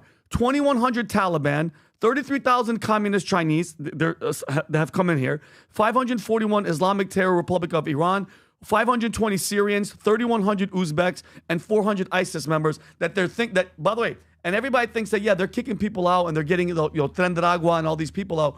The real threat is still here and they're still simmering. And what scares me is that these people are waiting for their opportune time. Sleeper cells, right? Their sleeper cells to do their thing. And just about the money side, and if it's okay, I'm going to play this. 3 million, this is from Charlie Kirk posted this, 3,920,000 illegals were giving Social Security numbers and Medicaid for 4 years under Biden. Each one of them was receiving $2,000 a month, which is roughly $1,931,000,000 of our money, and then we wonder why we're broke. And if it's okay, Pat, this is Tom Homan. He was killing it yesterday about the people complaining and worrying about these illegals who have done damage in the border being closed. Rob, can you play this? Pleasure in seeing it, because in 40 years of doing this job, people always want to say, why are you so emotional when you testify? Why are you so emotional on network? Because if they wore my shoes for 40 years, they'd understand why I'm emotional. I've talked to little girls as young as 9 years old that were raped multiple times by the cartel members. And when you get to your knees and you talk to that little girl and everything innocent and pure has been ripped from her, when you listen to the Laken Riley, 17 minutes, that young lady fighting for her life, don't just think, okay, a young woman died. Think of how she died, the terror that she went through, and these children that are sexually assaulted. I stood in the back of a tractor trailer and 19 dead people at my feet that baked to death. Illegal immigration is not a victimless crime. And so every sick person we take off the streets, especially child rapists, it makes this country much safer. Every illegal alien we arrest, public safety threat, one at a time, makes this country safer. And they're fighting this, and and the left wing and the Democrats are fighting to keep these. But by the way, we're getting rid of these guys, right, Tom? We're putting them on airplanes and we're sending them back to their country, and they've beaten their wives and they're illegal. And we have sitting members of Congress flying to foreign countries to bring them back on taxpayer dollars. On taxpayer dollars, like Adam, I don't. It boggles my mind. It really drives me. Can I say one thing about these yard signs right here? Yeah. Because when we were giving the grades for Trump for his first 100 days. I gave the immigration, shutting down the border, the open border policy, an A-. Yeah. Right? Because there's going to be some mistakes in there. Yeah. But for the most part, I think what Biden did, and the border czar Kamala did was a travesty for the United States. That was one of my top 2 or 3 reasons that I definitely voted for Trump, because the invasion. But this whole situation about CNN blurring out the faces, I actually understand what Trump is doing from a marketing perspective. It's like, oh, okay. You actually want to see who these people are? Boom, here you go. Murderer, rape, abuser, murder, raper, scumbag, drug dealer, bing, bing, bing, bing, bing. But there's a reason that, CNN or whoever did blurred their faces out, because Viva said it. There is something called due process. Under the U.S. Constitution, even non-citizens are entitled to due process of law. So I get it, blur out the faces because there's mistakes that are made. Maybe it's the wrong picture. We understand. Maybe it's not the right thing. Maybe it's not the right crime. But for the most part, totally approve of what Trump is doing from a marketing perspective, but also understand why you need to blur out the faces for due process. No, I think that's a wrong take. Adam, I think that's a wrong take. Well, but Google. They proudly put up the mugshot of any athlete, Trump himself in Georgia, and anybody that is notable at all. Your mugshot is up quick. And these say, correctly so, arrested, indicted, arrested. Doesn't say convicted. It says arrested for rape. This person who turns out not to be a citizen and not from here. So I have no trouble with this because this is public record. They deserve due process. They shouldn't go from there straight to some prison. They should have their due process. But if they're arrested and they're arrested for sexual assault, you can go right now. You can go right now into public websites that will tell you if there are predators living near you that are registered sex offenders. So there's a lot of this stuff out here that is public for a reason. And you know what? You get arrested for homicide and things like this, there's the mugshot. I mean, when an athlete, what happens to an athlete? What happens to that mugshot? It's on ESPN. 10 minutes later, and the athlete, you've seen the picture, the athlete's looking a little half drunk, which he was still at the size of that, what they did. You know, it's all out there. This is no different. I agree with you. It just says arrested. I agree with you on there's definitely trial by media at this point that you're sort of guilty until proven innocent. But are you an attorney? They didn't protect the Duke lacrosse people, Adam. Play it both sides, Adam. I'm with you. CNN didn't protect the Why are you Duke coming lacrosse. at me, boss? Oh, let's put the white boys' faces right out there. But let's just blur everybody else's. White boy comment? No, sorry. All I'm asking about is due process. It's. I would say it's public record. I was going to say exactly what Tom said. Like, you know, when they arrested Trump, they wanted the mugshot out there so they can. Trump wanted that mugshot. Well, I got that shirt signed, homie. But and say not rapist or not murderer. Arrested murder, and that's it's mugshots. I mean, I think it's very important to highlight when Vinny says how are they fighting for this when we get to the judge story. I'm convinced they're in on it because I do believe that some of these elites are in on the child trafficking. Of course, demographic wise, they support it because it's how they increase congressional seats by allowing illegals in who then get counted in the census. Let me tell you, man, you got a shirt signed by Trump? No, I got it. That's not bad. But I'm stealing that before I leave. On a serious note, you remember a couple of weeks ago when we were talking about the enemy, and I called these people the enemy, and you were like, whoa, calling these American citizens the enemy. What do you call a group of people that purposely let these people into our country that are murdering and raping our children? Assholes. No. That's the enemy, Adam. When me and him joined, we swore an oath to the Constitution to protect against enemies, foreign and domestic. That Democratic Party, every single one of them that sticks up for these people is our enemy. Period. Done deal. They're knowingly aiding and abetting child trafficking. Yeah, right. They're knowing it's an undeniable fact at this point. And whether or not there's some on the Uni Party involved in it. It's an undeniable fact. It's an absolute calamity. And they're going out there to bat on taxpayer dollars to defend illegal, wife-beating, alleged human trafficking, Trinidad or MS-13 gang members. It's treasonous, it's traitorous, and it's demonic. Yeah, let's go to the next story. Virginia Giuffre, Jeffrey Epstein and Prince Andrew's accused her dead at 41 by suicide. She who accused Epstein and Prince Andrew of sexual abuse when she was underage died at suicide at 41 near Gabby, Australia, with her family stating, "It is with utterly broken hearts that we announced that Virginia passed away last night at her farm in Western Australia," adding she lost her life to suicide after being a lifelong victim of sexual abuse and sex trafficking. She filed a lawsuit against Prince Andrew in 2021, claiming she was forced to have sex with him 3 times between 1999 and 2002 when she was underage. Allegations he has denied. She was a prominent accuser of Epstein who died by suicide in 2019 in a New York City jail cell after federal sex trafficking charges, and his girlfriend, Ghislaine Maxwell, who recruited Virginia at 16 years old to work for Epstein. Viva, what do you know about this story? So the picture on the left is a picture that she posted it to Instagram saying, "I've been involved in a bus accident and I have 5 days to live, renal failure or something." And the internet was looking at it and doing like CGI or AI comparisons and determining that the injury, I was saying it could be, if it's kidney failure, renal failure, you could turn jaundice or whatever. They determined that picture was likely makeup. Within a couple of days, she then takes to publicly post, "Sorry, I posted something private publicly by accident, that being I have 5 days to live." Because what happened is people went into it, looked in and said there was a minor fender bender somewhere in Australia. A bus hit the back of her car. It makes no sense that she's now saying she's got 5 days to live because of the injuries, because no injuries were reported. Then she comes out publicly and says, "It was intended to be a private message. My excuse, thank you." No, just on that, I have 5 days to live. And then a month later, or 3 weeks later, she's dead by suicide? Nothing about this story makes any sense whatsoever, any more than I'm expected to believe that Epstein killed himself. She also previously had tweeted, if ever I'm not suicidal, although I think whenever someone takes to social media to say that, unironically, there's something going on, she posted a while back, I'm not suicidal, here you go, making it publicly known that in no way, shape, or form am I suicidal. I have made this known to my therapist and GP, I think the general practitioner. If something happens to me in the sake of my family, do not let this go away and help me to protect them. Too many evil people. Dude, we were on the cusp of Epstein documents being released, seeing clients on that list.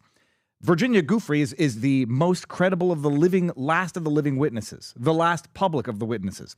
And instead of the release of the documents, we have the death of the most prominent living testament to the horrors of the Epstein, Ghislaine, Prince Andrew, allegedly human trafficking ring. So none of it makes any sense. I don't believe that she took her own life. People are going to say whether or not she's even dead. If she wants to disappear from the face of the earth, this is how you do it, because maybe she just wants to not deal with this anymore. But I won't believe ever that she deliberately took her life. Vinny. I just think this proves the point that some of the most powerful people on the planet are disgusting pedophiles that were all visiting that island, and they are untouchable, period.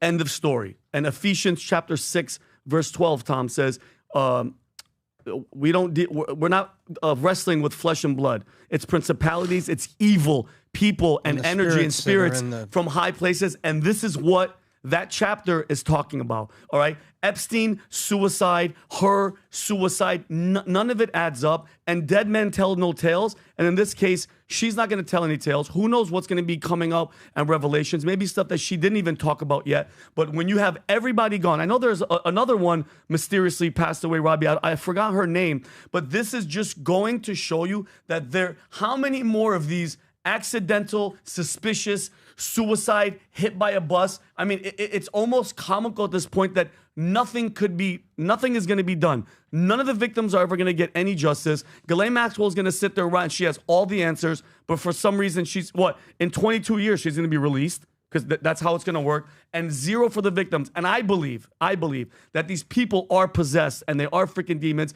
and you nailed it. This open border, how many 600,000, how many kids went missing, Rob? I don't remember the number. 300 and change. 300 some thousand kids missing, because these people don't stop. That's what they do. And just because Epstein's Island was shut down, they're going to stop their perversion and their demonic freaking actions? No, it doesn't stop there. And it's disgusting to me that this type of stuff happens. And I'm happy that you brought it up. Nobody else is talking about it. This was in the news for 2-3 hours, and it was all done. And she even said it. Don't forget about me. Let there be justice. Thoughts? It's just suspicious. It's just so suspicious, and that's where I put it. And it's gotten to the point where you're almost not surprised that, witness goes, witness commits suicide, this disappears, this suddenly shows up. And what kind of blows me away is we live in a day and age of the most advanced technology, the most advanced law enforcement. We are releasing prisoners from prison that were wrongly accused because DNA evidence and technology allows us to go back and find out that they were in fact innocent. We are more certain of crimes than ever before, and we have all this technology, yet certain crimes in plain sight go unprosecuted, and you wonder why Miss Maxwell is in prison and she hasn't had an accident. And it's the old, it's like at the end of the, remember the movie The Firm? At the very end of the movie? Yeah. Great movie. It says, listen, if anything happens to me, just think of a very large boat that is suddenly going to make port with all that information. Remember he tells the two guys? Tom Cruise. And they're like, I understand what you're saying. And they left him alone. Why? Because his brother had all the documents and everything. And if something happens to me, so I think Miss Maxwell's got some sort of protection from the Prince of Darkness on high. If something happens, she's going to jail because they can't let her go because you can't do that. But if something happens to her, some organization, Mossad, everybody talks about that connection with Epstein. Maybe this is just like this big checkmate that's out there, and everybody else is pawns, and people have suicides and things like this, and it disgusts me. It just really disgusts me, because we're living in a day and age where we solve more crimes with more certainty than ever before. And your digital fingerprint and footprint is everywhere. They can find your own text messages, everything. And then yet So we still keep losing got a dead witnesses. man switch is what she's got. That's a She's got very what? good. She's got a dead man switch. Like if she ends up dead, something gets. she found. covered her ass. But this is where I was And going it's with somebody this. big and on high that they can't get to that controls that switch. Well, this is a incredibly sad situation. I feel bad for this woman who was sexually assaulted allegedly, before she was 18, underage, Epstein Island allegedly, and it deserves answers.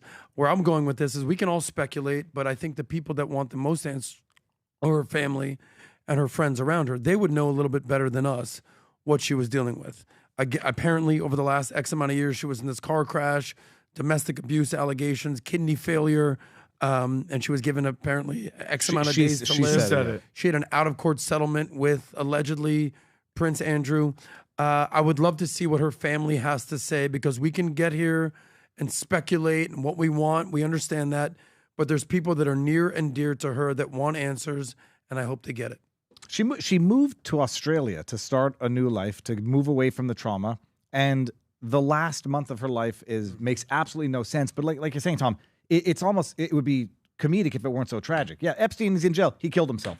The cameras weren't working. The cameras weren't working. The guards fell asleep, and they expect us to believe it. And it's the level of the depravity that they tell you something that is so laughably unbelievable on its face, and you've got no choice but to believe it. That's the level of power that they wield. Yeah, 2 weeks before she allegedly committed suicide, she was allegedly hit by a truck and allegedly had 5 days to live, and posted that by accident publicly when it was a private message. Like, that makes any sense. Yeah, it's a lot of shady stuff going on, it would seem. Did you guys hear about Adam Schiff getting robbed at Target?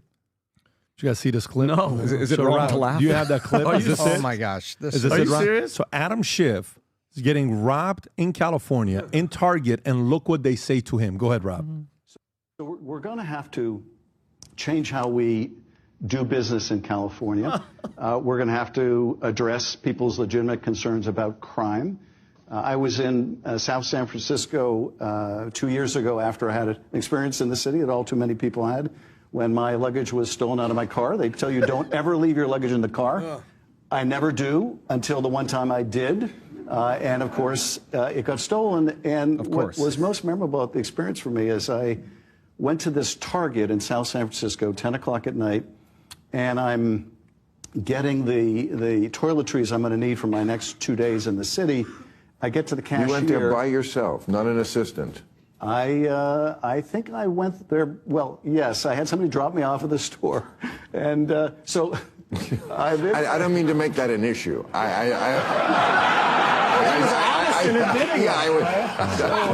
See, I waited somewhere I should not have waited. Okay. First of all, I had to get the clerk, which is hard to find, to unlock the shampoo or the whatever. So that's one thing. And then I get to the cashier. The cashier asked me if I want one of those Target bags with a little bullseye on it. And I said, yes, that Target bag is going to be my luggage for the next 2 days. And she asked me what happened, and I told her. And she basically said, in not so many words, yeah, Democrats are assholes. And I thought, you know, if the cashier in South San Francisco at 10 o'clock at night believes that Democrats are assholes because the shampoo is locked up and my stuff got stolen out of the trunk, we've got a major problem. No shit, Sherlock. Yeah. And I think, isn't it ironic that they don't give, like, they're so unaware until it happens to them. You notice that? Until they get unless he's getting robbed or something, God forbid, is happening to his children, which I don't think Adam Schiff has any. But until that, now all of a sudden, oh my, it's a problem, because the cashier told me the reason the shampoo was locked up after my freaking luggage was robbed is because of Democrats. You nailed it. No shit, Sherlock. Can you? I'm sorry. Is unbelievable? That story is 2 years old. 2 years old. So from last week. So that son of a bitch held that story for 2 years when they were in power, not to bring attention to their failed governance. Now that they're out of power, they've got to change the tax. I love that you have like three very wealthy people laughing about the fact that one of them had to resort to buying his own gross my, stuff. shocking. Oh, you did it yourself. Yes, and I got mugged. And now I realize how serious a shit. And Bill Maher, I don't think believed the story at the beginning. He's saying, "Wait a minute, an assistant didn't go get it." Yeah, you see what I mean? Shocked. It's almost like Bill Maher. That was my read. Was that Bill Maher was like, elitist. "Okay, you're about to give us a touching story here, and and it's like all of us know that we would send a Bill Maher, the ultimate of elitists who don't have to deal with the consequences of their failed policy. But I mean, not to wish ill on Adam Schiff. He's lucky all he got was mugged. Like it just takes one cracked up dopehead to stab you, and your life is over. But it's like the fourth biggest economy in the world, folks. Never forget that. Stop hating, start participating. Okay, it's the fourth best economy in the world. Twinkle, twinkle, baby. I was in Twinkle, twinkle, twinkle, twinkle. I was in California. Wheezy. Wheezy. If you know this movie, you've wasted 2 hours of your life on a very weird movie. Comment if you've seen this movie. I'll be so impressed. And if you say who says the lines I just said. Anyways, Vinny, you were going to say something. No, about I was just going because you sent me a clip of Trump giving Adam Schiff praise. About what he please play that clip. Please, Rob. Well, Pat, please send it to him. Please Guys, play that clip. I'm eating dinner, and Pat sends. You know how many times I watch this clip? He sent Adam. I have it. You know how many times I've watched this clip? I almost choked, and my mom was like, "Vinny, what happened?" I'm like, "Pat," and I'm trying to show it to him, and then my mom hates him as well. She hates Schiff. Watch this video, Rob. I just sent it to you. Oh God, this is him talking about Adam Schiff. Oh, some of the guys are getting it. Vince Vaughn, good for you. Oh guys. wow, Be cool. I'm impressed. Be cool. Oh wow, I'm impressed. Go ahead, Rob. Right. 50 shifts. Can you believe this guy? He's got the smallest neck I've ever seen. Now listen. And the biggest head. We call him watermelon head. I'd say, how could that big fat face stand on a neck that looked like this finger? How could it? It was the weirdest thing. It's a mystery. Nobody can understand it. But he's one of the most dishonest human beings I've ever seen. And you know how we can allow people like that to run in office is Adam Schiff. But his head is a mystery.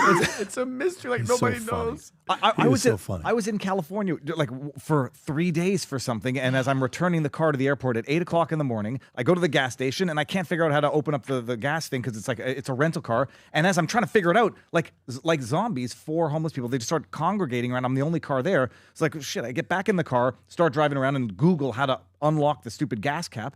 And then as I'm doing it, a cracked out naked man is just running down the street screaming. I'm like, this is 8:30 on a Saturday or Sunday morning, just a regular day in Los Angeles. The third largest economy. Fourth, I'm sorry, in the world. So none of that matters, bro. They're winning. Utter Stop disaster. hating. It's utter disaster. So what direction did he go as Schiff was running down the street? What was the next part? Oh, no.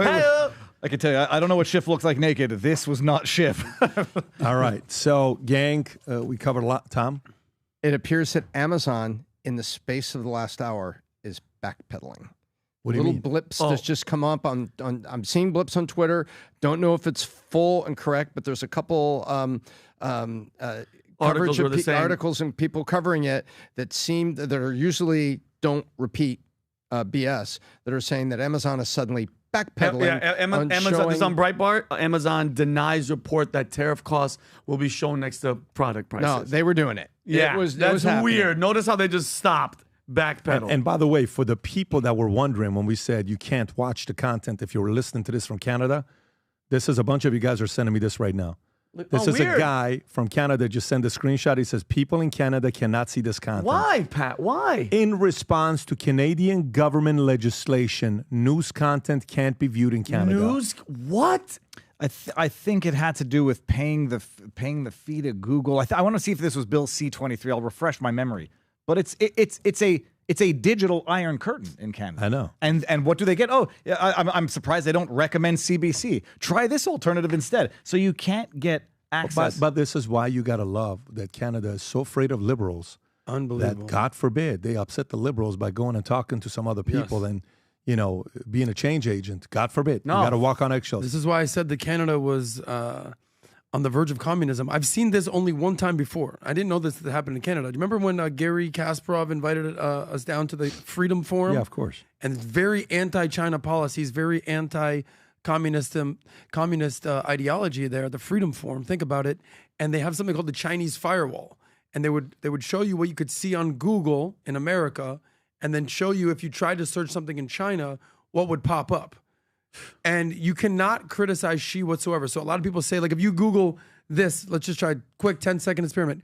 Google Xi Winnie the Pooh, right? Because a lot of people say he looks like Winnie the Pooh. Just like how they say that Trump is like an orange guy, orange by med. Xi, XI, Winnie the Pooh, and hit images, Rob. Okay. So this is what they do. In China, if you tried to see that, that's kind of it would not. Yeah, there it is. They would not show you that. Sweetheart. And that's just one little example of what you can see in China. Tariff. They censor.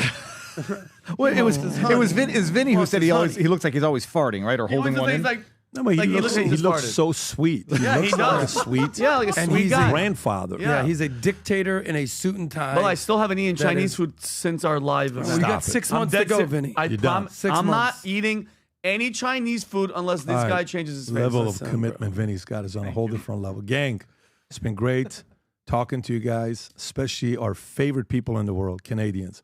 I am sure half of the orders of this lemon box is going to someone in Canada.